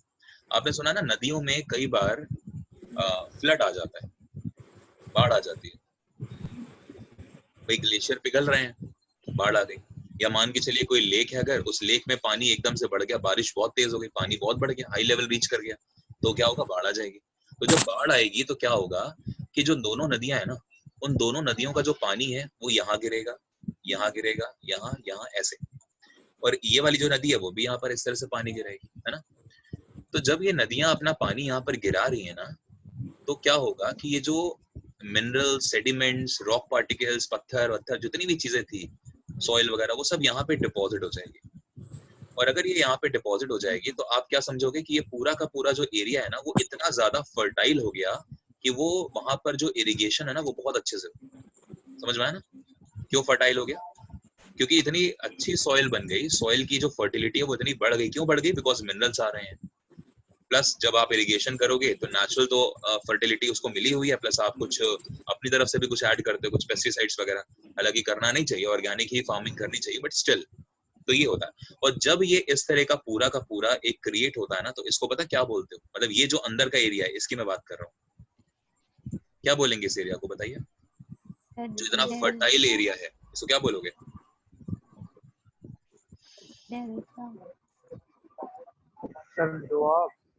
दोआब। क्यों? क्योंकि दो नदियों के मिलने से वो एरिया जो फर्टाइल हो गया, जो एरिया फर्टाइल हो जाता है, उसको क्या बोलते हैं आप? दोआब बोलते हैं। समझ में आया? तो ये जो आपको स्वात रिवर दिख रही है, ऑफ कोर्स ये दोआब तो नहीं बनाती। अभी मैंने दोआब आपको क्यों पढ़ाया वो मैं अभी आपको बताता हूँ, बिकॉज ये पढ़ना जरूरी है आपको, और दोआब से ना बहुत सारे पॉइंट्स आते हैं। अभी बताता हूँ। तो ये जो आप देख रहे हो स्वात रिवर, इसका पानी जो है ना वो कई बार रीच कर जाता है बहुत हैवी, और रीच करने की वजह से ये पानी जो है बाहर आ जाता है, और बाहर आने की वजह से ये अगल बगल की जो लैंड एरिया है ना उसको ये बहुत ज्यादा फर्टाइल कर देता है। ठीक है? और फर्टाइल होने की वजह से ये पाकिस्तान की मतलब पाकिस्तान में बहुत अच्छा है इरिगेशन के लिए। इसीलिए इसे पता क्या बोलते हैं? यहाँ लिखो, इस रिवर को बोला जाता है हेवन ऑफ पाकिस्तान। यानी कि पाकिस्तान का अगर कोई आपसे स्वर्ग पूछे कि कौन सी नदी है जिसको पाकिस्तान का स्वर्ग कहते हैं, तो वो इंडस ना हो के वो स्वात रिवर है। कहने को बहुत छोटी रिवर है, लेकिन क्वेश्चन बहुत इंपॉर्टेंट है कि हेवन ऑफ पाकिस्तान किस रिवर को कहा जाता है? तो आप बोलेंगे स्वात रिवर को कहा जाता है। क्यों? क्योंकि इस एरिया में ये बहुत ज्यादा फर्टिलिटी क्रिएट करती है। समझ में आया? और अगर आपको समझना हो कि कौन कौन सी दो मेन क्रॉप्स हैं जो ये यहाँ पे बहुत पाकिस्तान में होती हैं, तो मैं आपको बता देता हूँ। एक होता है शुगर केन और एक होता है वीट। तो शुगर केन और गेहूं ये सबसे ज्यादा है क्रॉप दोनों, जो कि कहाँ पर आपको मिलेगा? स्वात रिवर के बैंक पे आपको मिलेगा। ठीक है? तो जो तो आप तो नहीं कह सकते, लेकिन जो fertile area Swat river Pakistan में क्रिएट करती है, वहां पर शुगर केन यानी कि गन्ना और वीट यानी कि गेहूं, इसकी खेती बहुत ज्यादा होती है। इसीलिए वो हेवन ऑफ पाकिस्तान बोला जाता है किसको? स्वात रिवर। ठीक है? और मैंने भी आपको बताया लाइफ लाइन ऑफ पाकिस्तान किसको बोलते हैं? Indus river. क्यों? क्योंकि इंडस रिवर मेन रिवर है जो पाकिस्तान के बिल्कुल बीचों बीच में बहती है। और पाकिस्तान को इंडस, जब रिवर ट्रीटी आप पढ़ोगे तो मैं आपको बताऊंगा कि पाकिस्तान को 10 साल का समय दिया गया। वर्ल्ड बैंक बीच में पड़ा, वर्ल्ड बैंक ने मीडिएटर का काम करा भारत और पाकिस्तान के बीच में। ये इंडस जो आप देख रहे हो ट्रिब्यूट, मतलब इंडस वाला जो मैटर है ना, उसको सुलझाने के लिए वर्ल्ड बैंक बीच में पड़ा। और वर्ल्ड बैंक का पुराना नाम पता है आपको क्या था? वर्ल्ड बैंक को पहले IBRD कहते थे। ठीक है? आज उसको वर्ल्ड बैंक बोलते हैं, वो अलग बात हो गई, लेकिन पहले वर्ल्ड बैंक का नाम IBRD हुआ करता था। खैर, वो चीजें इंपॉर्टेंट नहीं है आपके लिए, लेकिन ये आपको समझना है कि जब ये रिवर हमारे पास नहीं है, मतलब क्योंकि हम इसका यूज नहीं कर पा रहे इंडस, क्योंकि इंडस मैंने आपको बोला ना कि ट्रीटी के हिसाब से इंडस का जो पूरा का पूरा फायदा है वो कौन उठाएगा? वो पाकिस्तान उठाएगा। और याद रखो, इंडस का 80% पानी, 80% जो पानी है वो पता कौन यूज कर रहा है? पाकिस्तान। और हमें सिर्फ कितना मिल रहा है? 20%।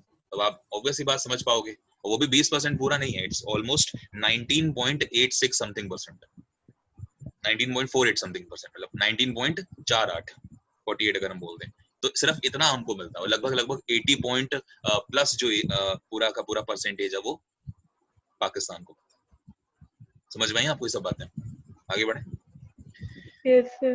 चलिए, तो मैं ये रब कर रहा हूँ यहाँ पे ये सारा का सारा रीजन। इसमें किसी को कोई डाउट है तो पूछ लो, जितना हमने यहाँ बात करी। कोई डाउट है? No sir. ठीक है।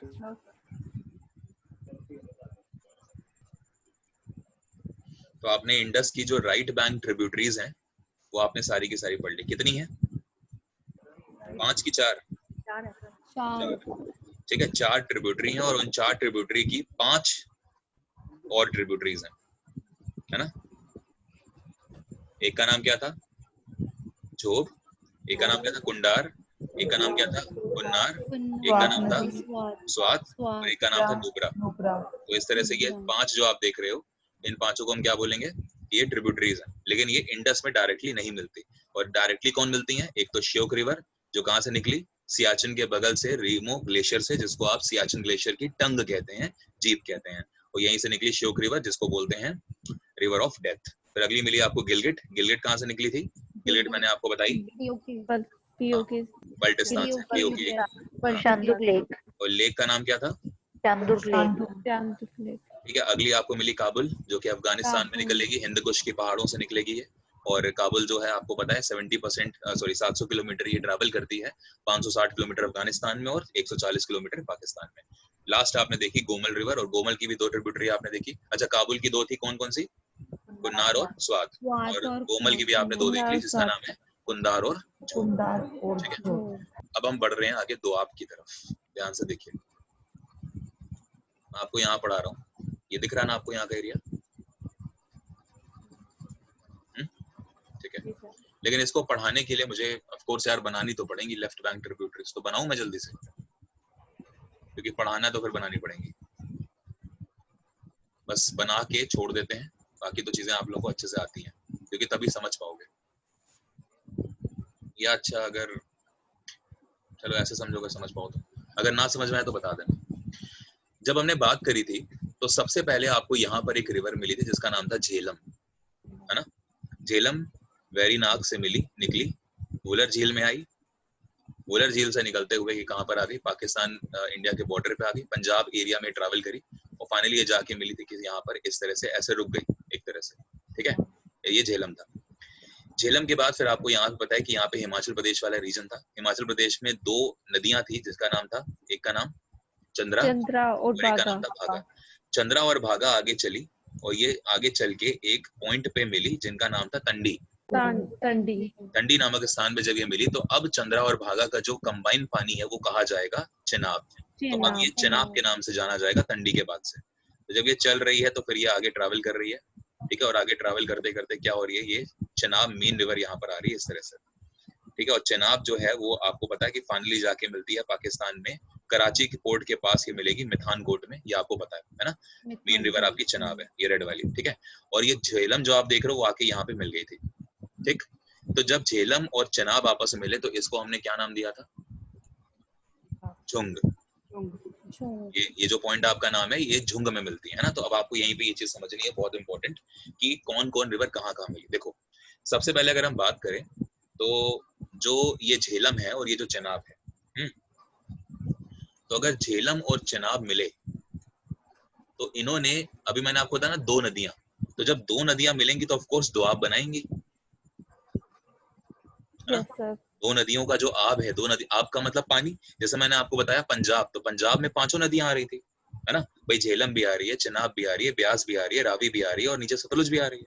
तो सब 5 जो नदियां हैं वो पंजाब से निकल रही है, इसलिए 5 नदियों का आब, यानी कि 5 नदियों का पानी जिस राज्य में निकल रहा है, जिस राज्य से निकल रहा है, उसको आप पंजाब कह रहे हो।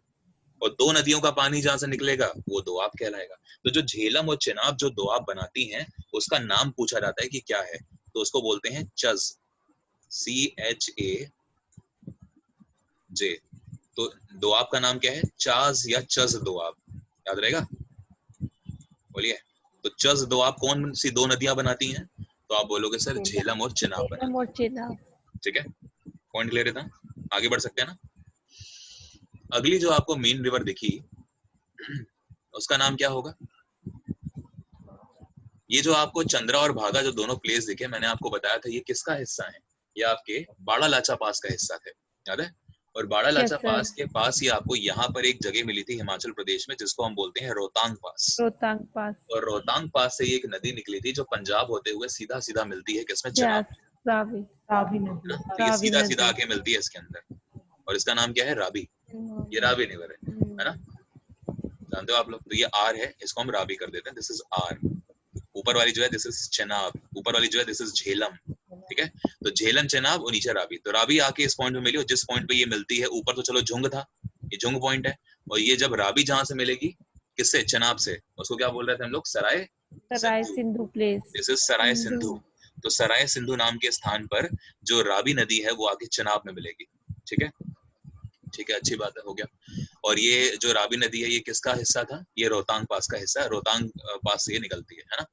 रोहतांग पास के बगल में ही आपको मिलेगा एक पॉइंट जिसको आप बोलते हो ब्यास कुंड। यहाँ पे एक पॉइंट है, इसको क्या बोल रहे हैं? ब्यास कुंड, जो भी कहीं ना कहीं रोहतांग का ही हिस्सा है ना? रोहतांग का ही हिस्सा है ब्यास कुंड। और यहाँ से एक रिवर निकलेगी जिसको आप नाम दोगे ब्यास। लेकिन ब्यास रिवर की खास बात ये है कि वो बहती तो है, और बहने के बाद वो पंजाब में आके रुक जाएगी।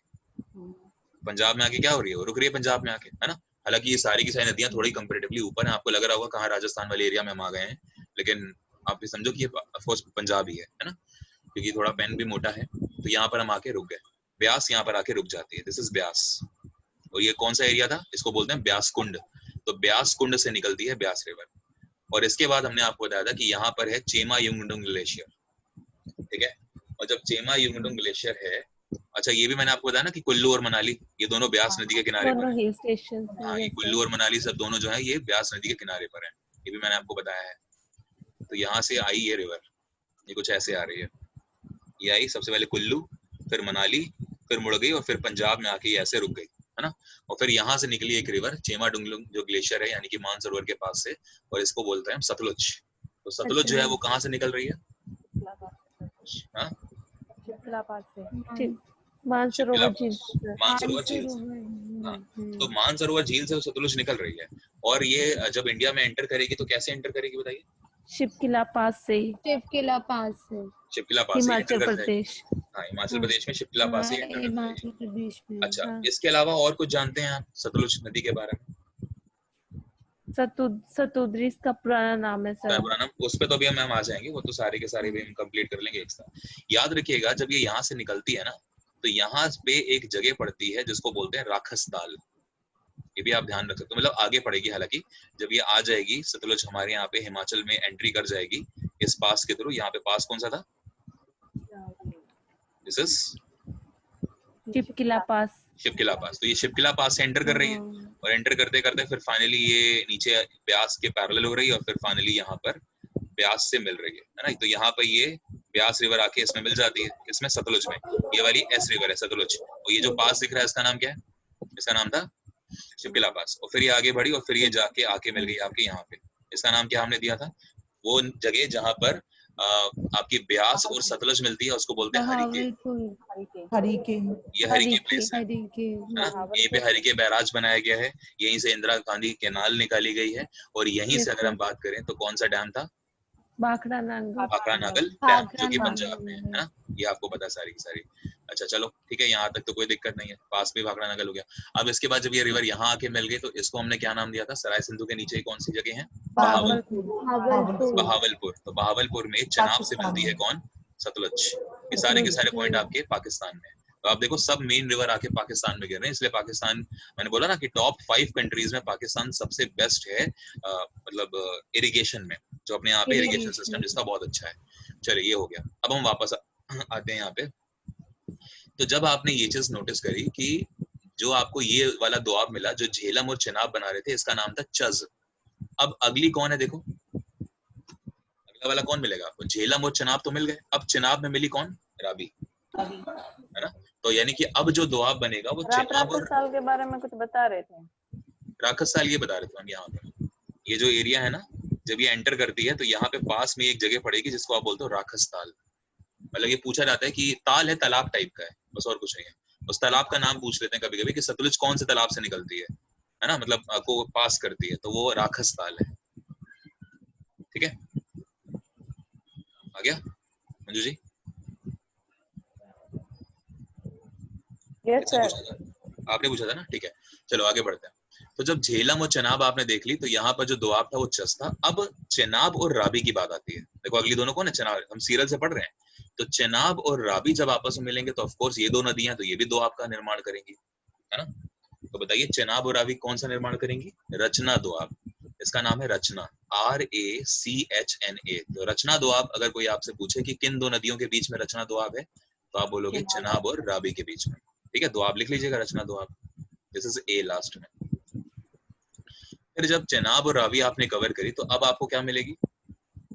रावी और ब्यास, है ना। क्योंकि देखिए ये रावी नदी जा रही है और यहाँ पे ये ब्यास नदी आई, तो दो नदियां हैं कि नहीं है, तो बीच में दोआब बनाएंगे। दोआब हमेशा दोनों मेन रिवर के बीच में बनता है, समझ आ रहा है। तो यहाँ पे भी दोनों बनाएंगे। ये मत सोचिएगा कि मिलनी जरूरी है, नहीं, मिलनी कोई जरूरी नहीं है। बस एक नदी ऐसे जा रही हो, एक नदी ऐसे जा रही हो और बीच में दोआब बन जाए। तो ये देखो रावी ऐसे जा रही है ब्लैक वाली, और ये येलो वाली आपकी ब्यास है, तो इनके बीच वाला जो प्लेस है यहाँ पे बन जाएगा आपका दोआब। तो जब रावी और ब्यास मिलेंगे तो ये भी एक दोआब बनाएंगे। इसका नाम क्या होगा? इसे बोलते हैं बारी दोआब, बारी या बैरी कह लीजिए। बारी दोआब, BARI बारी, दोआब लिख लीजिएगा। तो बारी दोआब बनेगा। ये कौन कौन सी नदियां बनाएंगी? तो रावी और ब्यास। ब्यास। अब इसके नीचे जब आप आए तो आपको मिली, देखो ये ब्यास और ये सतलुज, तो ब्यास और सतलुज बनाएंगे। अब तो अगला जो दोआब बनाएगा वो ब्यास और सतलुज रिवर बनाएंगे। तो जब ये दोनों मिलेंगी तो कौन सा दोआब बनेगा? इसे बोलते हैं बिस्ट दोआब, BIST, बिस्ट दोआब। तो जो बिस्ट दोआब है ये बनाएंगी आपकी ब्यास और सतलुज। हो गया क्लियर? बोलिए। Yes sir. लेकिन आपने शायद यहाँ पर एक पॉइंट छोड़ दिया। आप बता सकते हैं कि वो कौन सा पॉइंट है? हो सकता है आपके मन में वो चीज आनी चाहिए, लेकिन अभी तक आपने पूछी नहीं मेरे से। सिर्फ 4 ही दोआब बनेंगे क्या? और भी कोई रिवर दोआब बना सकती है? सर सतलुज और रावी। सतलुज और रावी। सतलुज और रावी सर। नहीं, रावी असल में वो डिस्टेंस हो जाती है ना बीच में बहुत ज्यादा, ये डिस्टेंस ज्यादा है, तो डिस्टेंस ज्यादा है तो दोआब नहीं बना पाएगी ना। 2 नदियां बना रही हैं तो उनके बीच में डिस्टेंस भी तो मैटर करेगी ना, ये भी तो आप देखो। तो ये काफी दूर दूर है, भले आपको दिख रही है कि 2 नदियां हैं, लेकिन बीच में ऑफ कोर्स मतलब काफी गैप है, तो इसलिए यहाँ कोई दोआब नहीं बनता। हो सकता है कि आपके मन में डाउट आ रहा हो कि यहाँ बनना चाहिए, लेकिन यहाँ नहीं बनता है, बिकॉज ये काफी स्पेस है ना बीच में। यहाँ बनेगा, देखिए EI इंडस मेन रिवर और EI झेलम। तो इंडस और झेलम के, अब आप ये मत कहना सर यहाँ तो ज्यादा स्पेस है, वो तो मैं खुद बना रहा हूँ ना, जो मैप में है, फिजिकल मैप में है, जो जिस तरह से उनका है, तो ये क्लोज है, ये काफी ज्यादा क्लोज आपको रीजन मिलेगा, तो यहाँ दोआब बनाता है। तो इंडस और झेलम ये भी एक दोआब बनाते हैं। रेड वाली कौन थी? झेलम। ये वाली आपकी ब्लैक वाली इंडस है। इसका नाम क्या है? इसका नाम है सिंधु, SINDHU। इसको प्लीज सिंधु सराय से कंफ्यूज मत होइएगा, मतलब यहाँ पे सिंधु है और नीचे आ गया सागर, तो सिंधु सागर जो दोआब है ये कौन बनाएगा? ये बनाएगी इंडस और झेलम। ठीक है, यहाँ पर आपको जो दिख रहा था ये सराय सिंधु था, ये अलग चीज है। सराय सिंधु तो मीटिंग पॉइंट है किसका किसका? रावी का और चिनाब का, है ना। लेकिन ये जो आप बात देख रहे हो ये आपका सिंधु सागर, ये सिंधु सागर दोआब है, यानी कि यहाँ वाली जो लैंड आप देख रहे हो, ये फर्टाइल जो लैंड है, इसको हम बोल रहे हैं सिंधु सागर दोआब, जो कि इंडस और झेलम बना रही है। पंजाब में 5 आब कहाँ बने? पंजाब में 5 आब कहाँ बने? मतलब 5 आबों का समूह। देखो मैं बताता हूँ आपको, जस्ट अ मिनट।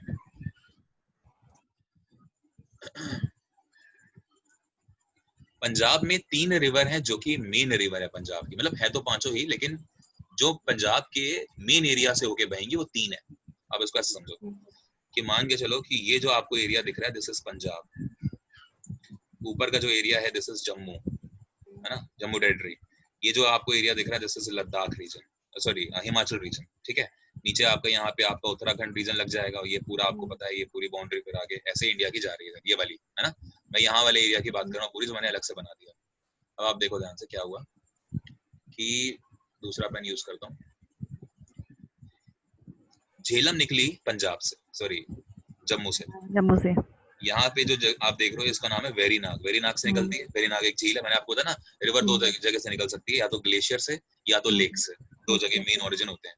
तो यहाँ से निकली और ये मुड़ी यहाँ पर, यानी कि वुलर झील में, और फिर ये आगे मैंने आपको बताया था कि पाकिस्तान, इंडिया और पाकिस्तान के बॉर्डर पे ट्रैवल करती है, पता ना मैंने आपको। जब ये बॉर्डर पे ट्रैवल करी तो ऑफकोर्स ये पंजाब का एरिया में भी हल्का ट्रैवल करके फिर ये चली जाती है यहाँ पर ऐसे, जो कि झेलम आपको दिख रही है। देखो ये झेलम दिखी, तो भले ही बॉर्डर पे ये ट्रैवल करी लेकिन पंजाब तो आया, तो पंजाब की एक नदी हो गई ये झेलम।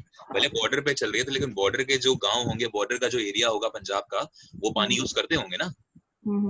तो एक तो ये नदी हो गई जो झेलम है। सर नदी तो मुझे समझ में आ गई, लेकिन आप बोल रहे हैं 5 आबों का समूह है, तो यहाँ पे सिर्फ आपने 4 बताए हैं। अरे नहीं, 5 बता रहा हूँ, ये एक हुआ। अब इसके बाद देखो दूसरी नदी जो है आपको पता है कि वो निकलती है यहाँ से, चंद्रा और भागा, चंद्रभागा से दोनों मिले, और दोनों मिले और यहाँ पे आके तंडी नामक प्लेस पे ये मिले, और यहाँ से एक रिवर बन गई जिसका नाम क्या था? चिनाब। तो जब चिनाब निकल रही है तो चिनाब ये पंजाब के बहुत रेयर एरिया को मूव करके ये इसमें मिल रही है झेलम में। मतलब पंजाब का जो नॉर्थ वाला सेक्शन है ना वो बहुत रेयर, आप देखो मैप में जब आप देखोगे ना पंजाब को, और ये डालना ये चिनाब रिवर इन पंजाब, जब आप देखोगे तो ऊपर के बहुत कम एरिया को ट्रैवल करती है ये चिनाब, तो ये चिनाब हो गई अगली, और चिनाब और झेलम मिल गए। ठीक है। इसके बाद क्या हुआ, फिर यहाँ पे एक जगह है, इसको हम बोलते हैं रोहतांग पास। रोहतांग पास से निकली ब्यास। तो ब्यास तो आपको सीधे दिख रही है कि मेन रिवर है किसकी, पंजाब की। पंजाब के बीचों बीच से निकल रही है, तो ये तीसरी रिवर होगी जो कि पंजाब से ट्रैवल हो रही है। फिर चौथी आपको यहाँ पे मिली, इसका नाम क्या है, ब्यास। ये रावी थी, सॉरी, है ना, ये रावी थी, मैं ब्यास बोल रही, ये रावी है ना। यहाँ से ब्यास निकली, ब्यास कुंड से। तो यहाँ पे कुल्लू मनाली होते हुए फिर ये ट्रैवल करी, है ना, ये यहाँ पर आ गई आपकी, पंजाब में आके रुक गई। तो पंजाब की रिवर हो गई क्योंकि पंजाब में आके रुकी है। और फिर यहाँ से चेमा युमडुंग जो ग्लेशियर है आपका यहाँ पे मानसरोवर के यहाँ से पास से, यहाँ से सतलुज, सतलुज एंटर कर रही है हिमाचल में। कहाँ से, शिप्ला पास से। हाँ, तो जब यहाँ से एंटर कर गई शिप्ला पास से, तो फिर ये आगे और ये ब्यास के पैरेलल में मूव करके फिर ये कहाँ पे जाएगी, पंजाब। और पंजाब में मिल जाएगी किससे, ब्यास से, यहाँ मिली। तो देखो 5 नदियां हो गई कि नहीं हो गई, 5 नदियां हो गई। 5 आब बनेंगे या नहीं बनेंगे सर? अभी 4 तो आपने बता दिए, ये सारे यहीं बन रहे हैं, पंजाब में बन रहे हैं। नहीं, पंजाब में नहीं, कहीं भी बन सकते हैं। अच्छा, ऐसा नहीं कि सिर्फ पंजाब में बन रहे हैं। हालांकि ये जो दोआब हैं ये हम इसलिए पढ़ रहे हैं क्योंकि ये हमारे मेन रीजन में लग रहे हैं, तो वो आगे बात। लेकिन ये सारे पंजाब में बन रहे हैं ऐसा कोई जरूरी थोड़ी है। अब जैसे यहाँ पे अगर हम इसकी बात करें, कौन सी वाली, जो आपकी सतलुज और ये वाली कौन सी नदी थी आपकी, ब्यास। तो सतलुज और ब्यास जो बनाती हैं, इनका दोआब पंजाब प्लस हिमाचल में है। यानी कि अगर हम बात करें किसकी, बेस्ट, जो बेस्ट आपको दोआब दिख रहा है, ये हिमाचल और पंजाब दोनों जगह है। दोआब कोई छोटा मोटा एरिया नहीं होता 2-4 किलोमीटर का। दोआब बहुत लंबे एरियाज हैं जहाँ पे इरिगेशन होती है। तो हमारा आपको तो ये चीज आप ध्यान रखो। तो ये मत सोचो कि ये जो सारे के सारे दोआब है वो पाकिस्तान, ये पंजाब में बन रहे, नहीं। पंजाब का मतलब, मैंने आपको कहा ना कि पंजाब का मतलब पंच प्लस आब। पंच का मतलब 5 और आब का मतलब नदी। तो वो स्टेट भारत का जहाँ पे 5 नदियां बहती हैं वो पंजाब है। तो 5 नदियां बह रही हैं, देखो ये झेलम हो गई, नीचे आपकी चिनाब हो गई, फिर ये रावी हो गई, फिर ये ब्यास हो गई, और नीचे आप वाली सतलुज हो गई। तो पांचों की पांचों नदियां पंजाब से होकर निकल रही, इसलिए पंजाब है। हालांकि ये इतना मत सोचिए कि दोआब कौन कौन से स्टेट में बनता है, इतना तो शायद पीसेस वाले भी नहीं पूछेंगे मेरे ख्याल में, है ना। मैंने भी नहीं पढ़ा लिटरली ये चीज। तो खैर पूछ लिया था ना, कोई बात नहीं, अच्छी चीज है।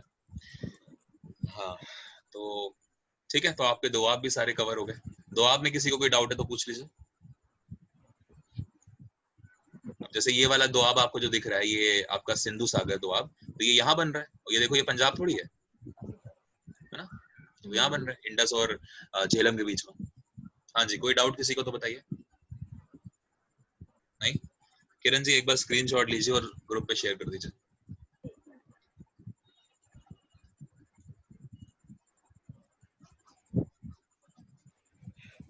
कर लेंगी तो बता दीजिएगा। हो गया, मतलब स्क्रीनशॉट हो गया ना, ये रब कर दूं मैं, ठीक है। अब हम आपको पढ़ाते हैं मेन चीजें जो जरूरी हैं आपकी। रिवर तो पूरा सिस्टम है, पूरा का पूरा इंडस जो रिवर सिस्टम है वो अब आपको आता है। यहाँ से अगर लगभग जो क्वेश्चंस बनते हैं वो अब आप कर लेंगे। हालांकि फिर भी आपको पता है यार कि देखो हर चीज तो कंप्लीट नहीं होती है लेक्चर में।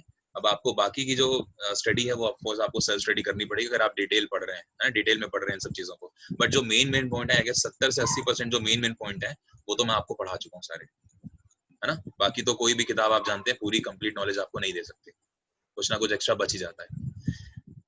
हेडिंग डाल लीजिएगा अगला, जिसको हम बोलते हैं इंडस रिवर ट्रीटी।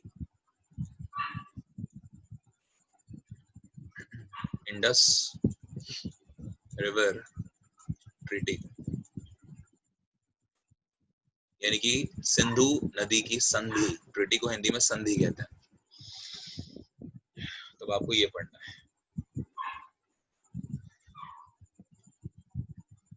इंडस जब पाकिस्तान में आ रही है तो आपने देखा कि इंडस की 5 लेफ्ट बैंक ट्रिब्यूटरीज और 4 मेन राइट बैंक ट्रिब्यूटरीज, यानी कि इंडस में 9 नदियां आके मिलती हैं।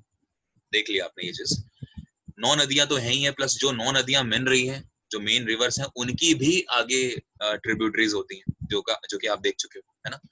तो अब आप मुझे ये बताओ कि अगर हम इंडस की बात करें तो नो डाउट इंडस पाकिस्तान की मेन रिवर है, इसलिए हम उसको लाइफ लाइन ऑफ पाकिस्तान कह रहे हैं। लेकिन अगर देखो तो इंडस पे अधिकार किसका होना चाहिए, पाकिस्तान का, तिब्बत का कि भारत का? इंडिया।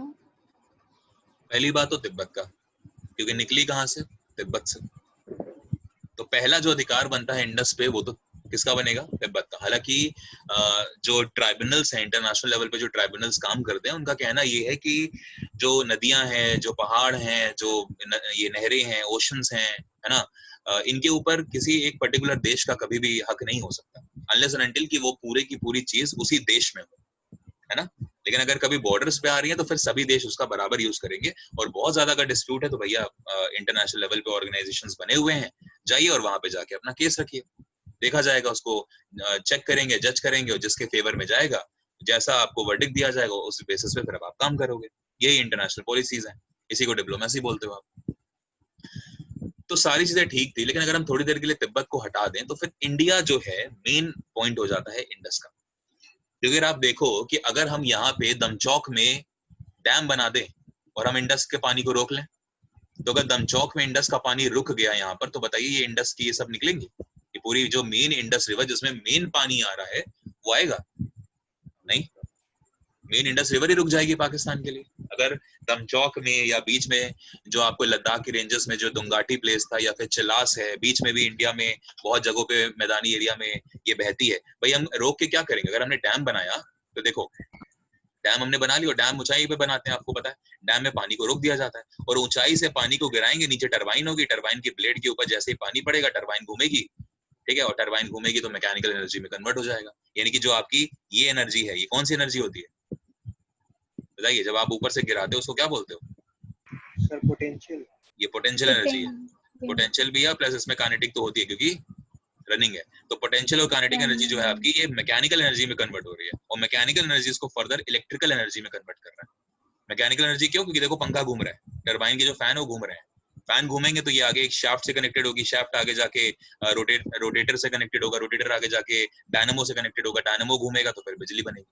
ये पूरा प्रोसेस होता है इसका, ठीक है। मेरा प्रोजेक्ट था बीटेक में, तो मैंने उसके ऊपर काम भी करा हुआ है, तो मुझे थोड़ी नॉलेज है इन सब चीजों की। तो जब डायनामो घूमेगा तो ऑफ कोर्स वो क्या करेगा? लाइट बनाएगा।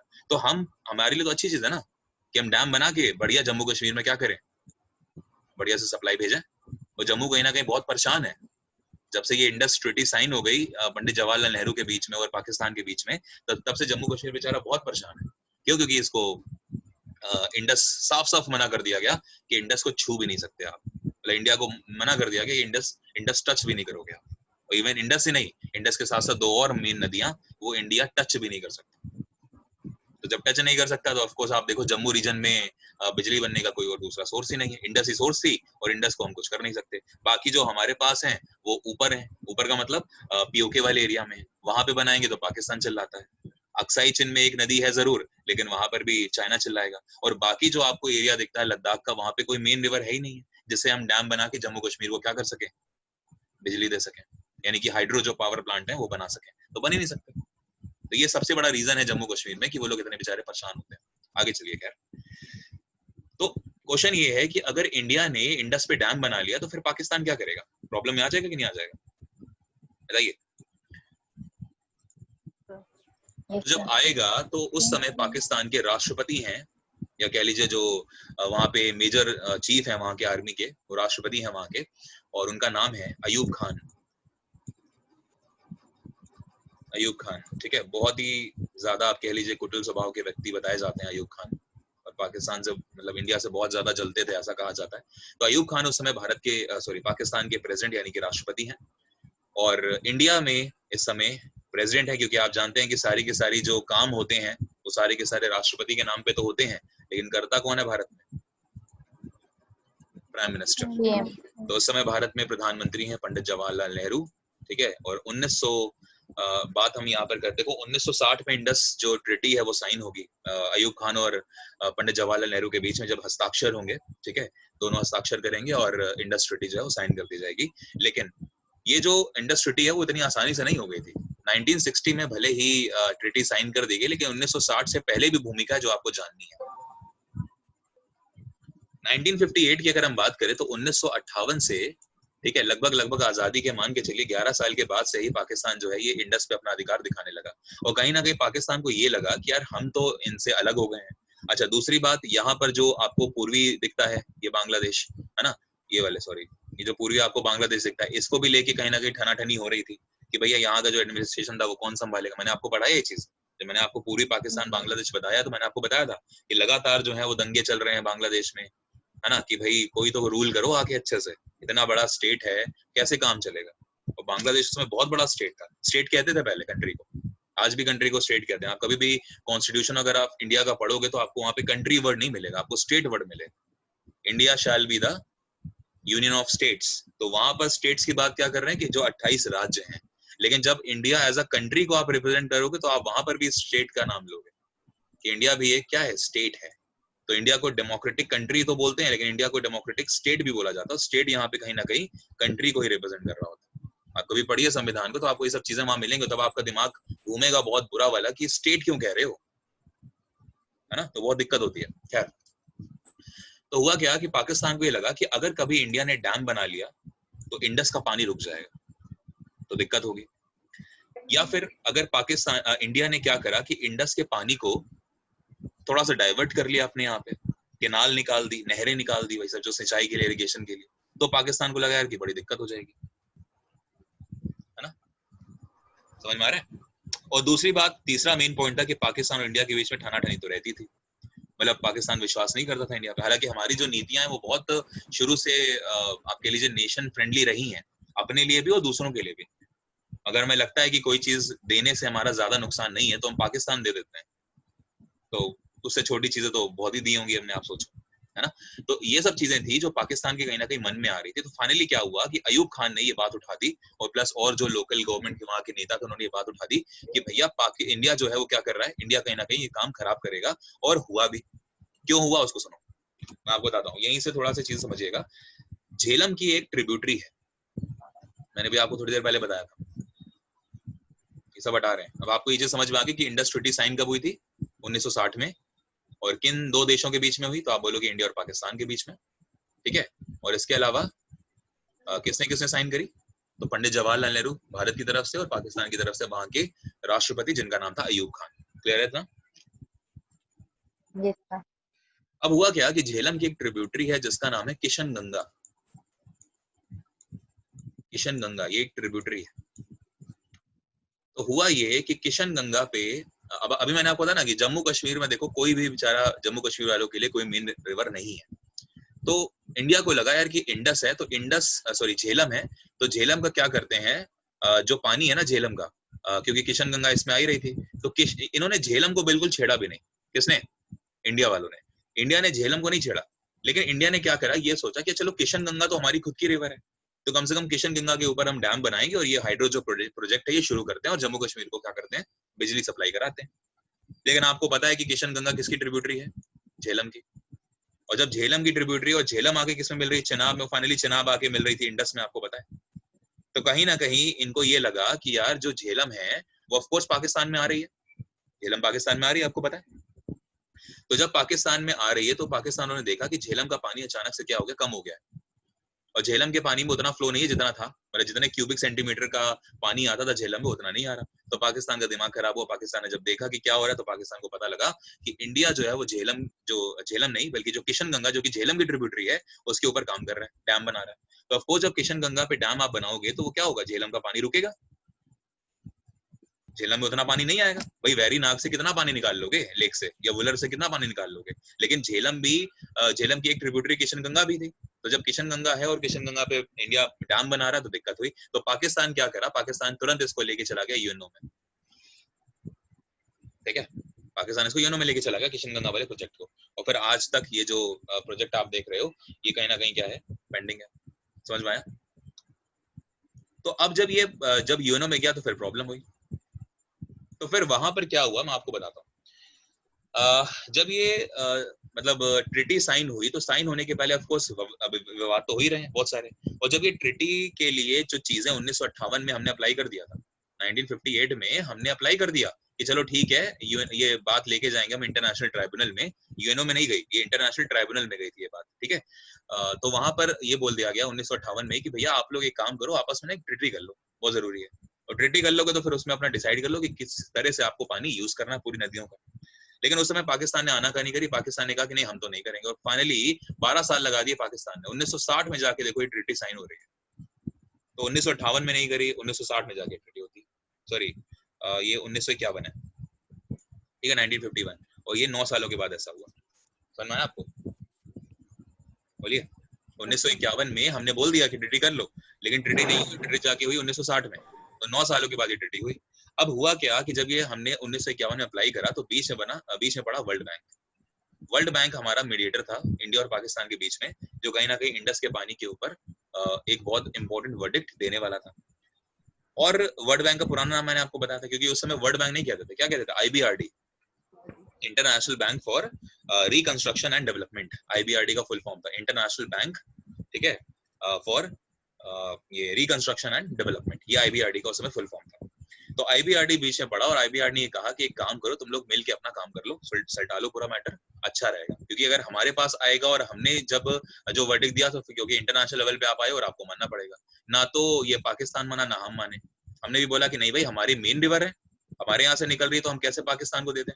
तो फिर फाइनली बहुत सारा बवाल हुआ, आगे जाके बगलिहार डैम प्रोजेक्ट भी आया, तो बगलिहार में भी हमने मतलब कोशिश करी डैम बनाने की यहाँ पर, लेकिन जम्मू में, तब भी पाकिस्तान ने बीच में अड़ंगा डाल दिया। तब पाकिस्तान फिर से इसको इंटरनेशनल जो ट्राइब्यूनल है वहां पर लेके चला गया, तो बगलिहार डैम वो भी नहीं बन पाया, ठीक है। उससे पहले एक वुलर बैराज था, वो एक प्रोजेक्ट था वुलर बैराज, जो कि वुलर पे बना, वुलर लेक है ना, वुलर लेक, तो वुलर लेक के ऊपर हमने क्या बनाया, हमने बैराज बनाने की कोशिश करी, और आपको पता है वुलर लेक से भी झेलम निकल रही है। तो फिर पाकिस्तान ने सेम काम कर दिया कि भैया वुलर लेक में आप बना रहे हो डैम, हम आपको नहीं बनाने देंगे। पाकिस्तान फिर इसको लेके चला गया हेग में, इंटरनेशनल में, जो कोर्ट ऑफ जस्टिस है वहां पे। तो बड़ी मतलब प्रॉब्लम्स जो है वो हुई, और फाइनली जो है जाके मतलब जब पाकिस्तान और इंडिया दोनों जो है उनको लगने लगा कि यार अब तो कुछ होना जरूरी है, पंडित नेहरू बहुत ज्यादा परेशान हो गए, तो फाइनली एक मीटिंग कराई गई, और मीटिंग में सिग्नेचर हुए अयूब खान के और पंडित जवाहरलाल नेहरू के, और ट्रीटी साइन हो गई। तो 1960 में ट्रीटी साइन होती है।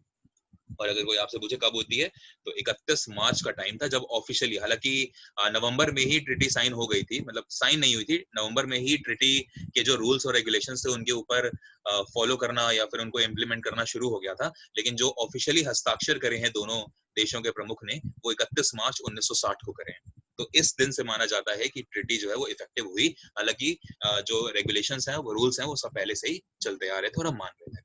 इतना पॉइंट आप लोगों को क्लियर हुआ?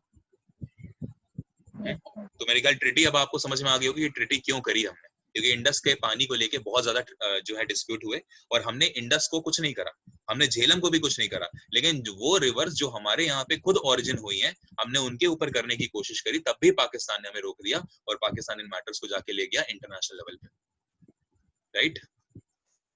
तो मैंने आपको 2-3 प्रोजेक्ट्स भी बताए, जैसे एक वुलर बैराज था, जैसे आपको मैंने बताया था ना, यहाँ पे कौन सी जगह थी, हरिके बैराज था। तो हरिके क्योंकि वो रिवर हमारे यहाँ पर थी, तो हमने वहां पे बैराज बनाया हुआ, तब पाकिस्तान ने कोई भी आपत्ति नहीं करी थी। लेकिन इसमें झेलम वाले में पाकिस्तान ने आपत्ति कर दी, ठीक है, खैर कोई बात नहीं।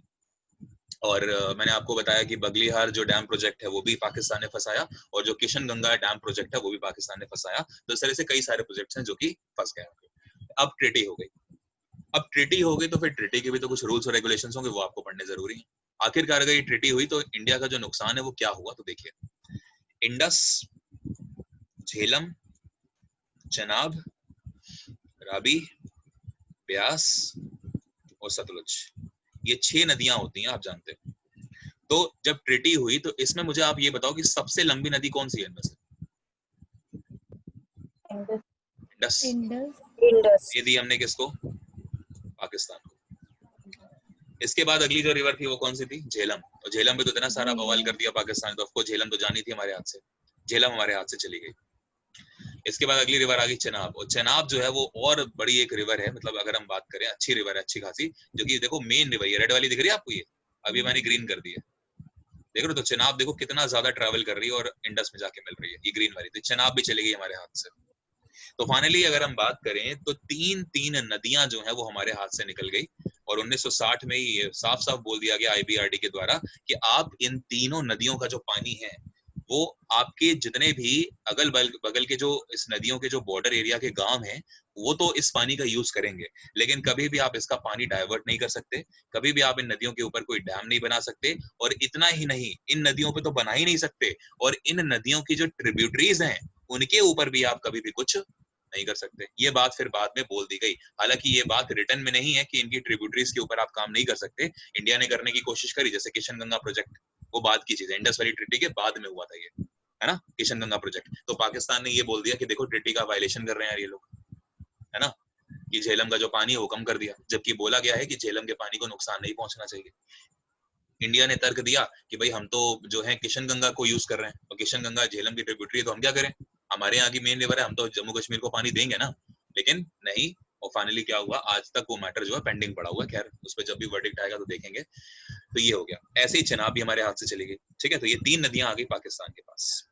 अब मैं आपको बताना चाहूंगा कि इंडस में ये 5 नदियां अगर मिल रही हैं, और मैं मान के चलो कि इंडस का पानी पूरा ये 100% है ना, इन 6 नदियों को अगर मैं मिला लूं तो 100% अगर पानी है, तो 100% में से 80% पानी ये सिर्फ कितनी नदियां यूज कर रही हैं, मतलब कितनी नदियों से आपको मिल रहा है, इंडस, झेलम और चेनाब से मिल रहा है। 80% पानी इंडस, झेलम और चेनाब से मिलता है जो पाकिस्तान यूज करता है। और मैंने भी आपको बताया लगभग 19.48% जो पानी है वो कौन यूज करेगा, वो इंडिया यूज करेगा, और भारत को दी गई 3 नदियां।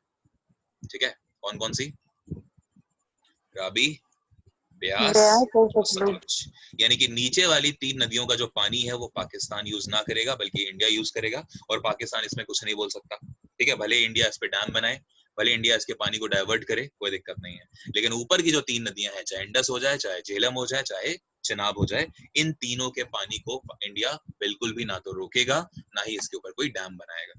समझ में आ गया कि इंडस वाली ट्रीटी क्या थी? बोलिए। Yes sir. तो बस यहीं पे आपकी इंडस वाली ट्रीटी खत्म होती है। और मतलब एक चीज मैं आपको ये बताना चाहूंगा लास्ट में कि मतलब इंडिया हमेशा से उदार रहा है, मतलब इंडिया ने हमेशा कोशिश करी है कि हम चीजों को नॉर्मल करने की कोशिश करें। इसलिए आप देखो पाकिस्तान के साथ इंडिया ने कितने युद्ध लड़े, पता आपको, इंडिया पाकिस्तान के पीछे कितने वॉर हुए हैं। 1947 वाला कोई वॉर नहीं था, ये आप ध्यान रखें, वो पार्टीशन था जी। इंडिया पाकिस्तान के पीछे कितने वॉर हुए, और हर वॉर में हम चाहते तो हम इंडस, झेलम या फिर जो ये चेनाब है इसके पानी को रोक सकते थे, कुछ भी कर सकते थे, हम रोके रखते। और वैसे भी आपको पता है कि किशन गंगा जो प्रोजेक्ट है वो बहुत पहले का है, और आज तक उसके ऊपर वर्डिक्ट नहीं आया। तो देखो इतने साल तक वर्डिक्ट नहीं आ रहा, तो हम भी इसके पानी को रोक के आराम से पाकिस्तान को एकदम बर्बाद कर सकते थे, पाकिस्तान बंजर हो जाता आज। इसके यहाँ से आवाज आ रही है बाद है भाई देश। आपके यहाँ नितेश इतनी आवाजें क्यों आती है, पढ़ कैसे लेते हो यार आप? थोड़ा एकांत में पढ़ा करें जी। वॉर बताइए, इंडिया पाकिस्तान के बीच में कितने हुए? 3 वॉर हुए। सबसे पहला वॉर कब हुआ? 1965 में, 1965 में। दूसरा हुआ आपका 1971 में। तीसरा वॉर हुआ आपका कारगिल 1999। ये 3 वॉर हुए भारत और पाकिस्तान के बीच में, और इन तीनों वॉर में मतलब अगर हम चाहते तो हम पाकिस्तान के खिलाफ बहुत सारी चीजें कर सकते थे, लेकिन इंडिया इतना कह लीजिए कि दानी है कि कभी हमने ऐसा कुछ नहीं करा, क्योंकि हमें पता है कि क्या इम्पोर्टेंट नदियां हैं, कितना इम्पोर्टेंट रोल प्ले करती हैं ये पाकिस्तान के लिए। और अगर मैं रोक दे तो समझ लीजिए पाकिस्तान खत्म हो जाता, मेन जो है पाकिस्तान वो बहुत ज्यादा खत्म हो जाता, इकोनॉमिकली पाकिस्तान को बहुत ज्यादा लॉस होता।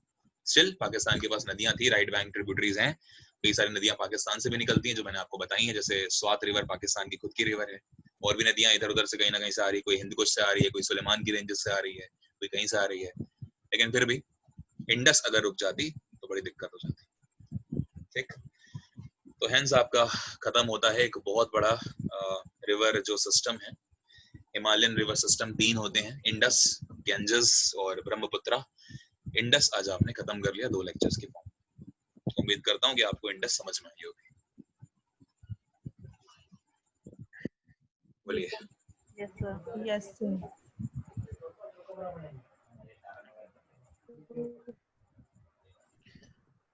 ठीक है, तो मुझे लगा था कि लेक्चर शायद थोड़ा और ज्यादा लंबा जाएगा, लेकिन आज एंड करेंगे यार, थोड़ा मन नहीं है ना, लेकिन मुझे लगा था कि इंडस पढ़ानी जरूरी है, तो मैंने इंडस आपको पढ़ा दिया। उम्मीद करता हूँ आप समझेंगे मेरी थोड़ी पोजीशन।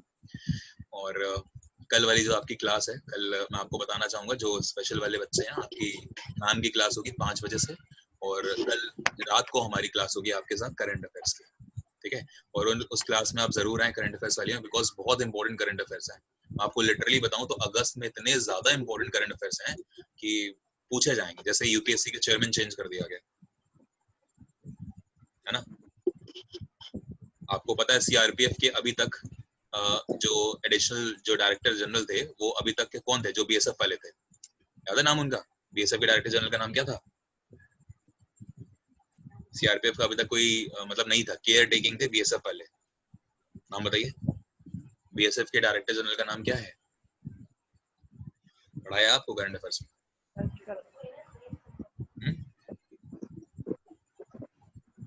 ऐसा तो ना करें। एस देशवाल। एस देशवाल, ठीक है। तो देशवाल साहब जो थे वो बीएसएफ के थे, यानी कि बॉर्डर सिक्योरिटी फोर्सेस के डायरेक्टर जनरल थे, लेकिन उनके पास सीआरपीएफ का भी एडिशनल चार्ज था। लेकिन अब फाइनली सीआरपीएफ के क्या बना दिए गए, नए डीजी बना दिए गए, है ना। और ये कहीं ना कहीं क्वेश्चन इंपॉर्टेंट है। तो ऐसे बहुत सारे क्वेश्चन है जो आप पढ़ोगे आपको अच्छा लगेगा पढ़ के। तो कल वाली क्लास प्लीज मिस मत करिएगा। मैं आपको पहले बता दूं, कल वाली क्लास में टोटल हम लोग 60 करंट अफेयर्स करेंगे, 60। और ये 60 करंट अफेयर कम से कम 5 दिन के तो जरूर होंगे, यानी कि 1 अगस्त से शुरू करेंगे और 2 अगस्त के आप पहले ही कर चुके हो, मैं आपको पहले ही करा चुका हूँ। 1 अगस्त मिसिंग है। 1, 3, 4, 5 और 6 इतने तो जरूर करेंगे। अगर इसके ऊपर की स्लाइड्स बन जाती हैं तो फिर हम आपको पढ़ा देंगे, ठीक है। लेकिन कल वाले में प्लीज जरूर आइएगा, एटलीस्ट रहेंगे क्लास में तो दिमाग में मतलब कान में अगर चीजें जाती हैं तो फिर आपको याद रहती हैं और आप अपना टिक कर लोगे वहां पे। तो भले आपके पास टाइम नहीं है, मैं मानता हूँ फैमिली वाले हैं आप लोग, बहुत सारी चीजें हैं, बट स्टिल मेरी रिक्वेस्ट है आप सभी से कि जरूर आइए, ठीक है। सर कल की क्लास में क्या कराया था? हम कल की क्लास में हिस्ट्री के 50 क्वेश्चंस हुए थे, जो आपको हिस्ट्री के क्वेश्चंस दिए थे ना, वो कराया था हम लोगों ने जी। बट उसकी रिकॉर्डिंग भी नहीं है, वो रिकॉर्डिंग हुई नहीं थी उस लेक्चर की, ध्यान ही नहीं रखा रिकॉर्ड कर लें। बट उसके जो आंसर्स हैं वो आप नितेश वो ना हाँ सर उसके आंसर्स फिर मैम उसके आंसर्स मैं सेंड कर दूंगा आपको, ठीक है, बना के पूरी, ठीक है। अभी बने तो नहीं है बट कर देंगे, है ना। और बताइए, और कुछ डाउट किसी का?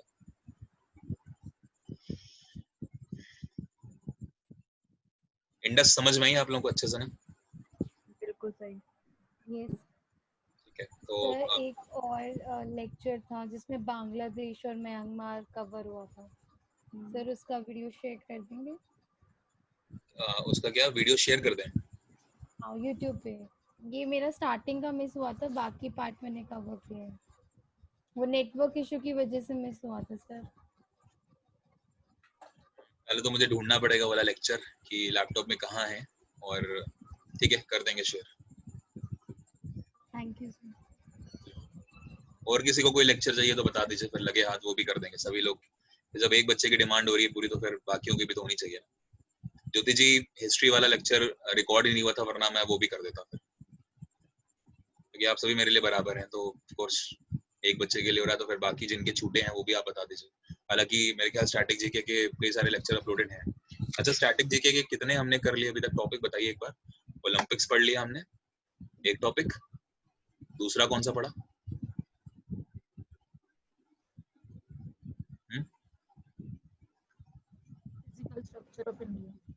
हाँ physical structure of India, yes physical बहुत बड़ा वाला टॉपिक था वो। हाँ फिजिकल पढ़ लिया, और इसके अलावा हमने ये तीसरा चल रहा था ना, ये रिवर। अब रिवर जो आपने एक पढ़ ली इंडस, अब जो गैंजेस है वो तो इससे भी बड़ी है, समझ रहे हो आप? मतलब बहुत सारी चीजें होंगी, मतलब इतनी बड़ी तो नहीं है, ऑफ कोर्स इंडस सबसे बड़ा सिस्टम है, गंगा इतना नहीं है और ये भी इतना नहीं है, क्योंकि गंगा तो महज आप जानते हैं लगभग 2525 किलोमीटर की रेंज है गंगा की, लेकिन इंडस तो 2880 किलोमीटर आप देख रहे हो, वो भी प्लेन एरिया में सिर्फ। लगभग बात करो ओवरऑल की तो लगभग 3100 समथिंग किलोमीटर है। तो इंडस सबसे बड़ी रिवर थी जो आपने कवर कर ली। तो गैंजेस जो है ना वो हम थोड़ा सा बाद में करेंगे, मतलब गंगा जो रिवर सिस्टम है थोड़ा सा बाद में करेंगे।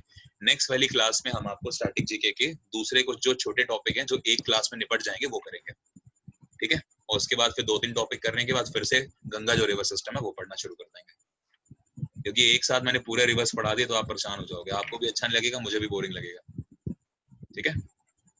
चलिए कुछ और कहना है तो बता दीजिए, वरना मीटिंग एंड करें।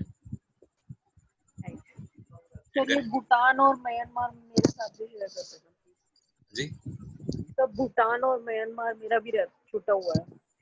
छूटा हुआ है, हाँ तो ये मैम कह रही है ना, श्वेता कह रही है कि इनको बांग्लादेश और म्यांमार चाहिए, तो आपको उसमें मिल जाएगा, ठीक है, मतलब जो लास्ट वाला लेक्चर है ना उसमें नेपाल भी मिल जाएगा और ये सब भी मिल जाएंगे, भूटान म्यांमार सब मिल जाएगा आपको। बस क्या नहीं मिलेगा, आई गेस पाकिस्तान नहीं मिलेगा, वो नहीं सर, श्रीलंका वो नहीं तो हो मिलेगा। गया था, कवर हो गया था। हाँ मतलब वो पहले वाले लेक्चर में था ना, इसलिए नहीं मिलेगा। चलिए ठीक है, और वो भी शायद अपलोडेड है, पहला लेक्चर भी अपलोडेड है, गेस देखना आप लोग। तो ठीक वो है, है। एंड करें फिर meeting. Thank you sir. Revision कर लीजिएगा प्लीज, मेरी मेहनत है और आप ऑफ कोर्स आप लोगों की भी मेहनत है, आप लोगों ने टाइम दिया अपना, तो जरूर रिवीजन करिएगा प्लीज। ठीक है, thank you, good night to all. Good night sir. Good night sir. ठीक।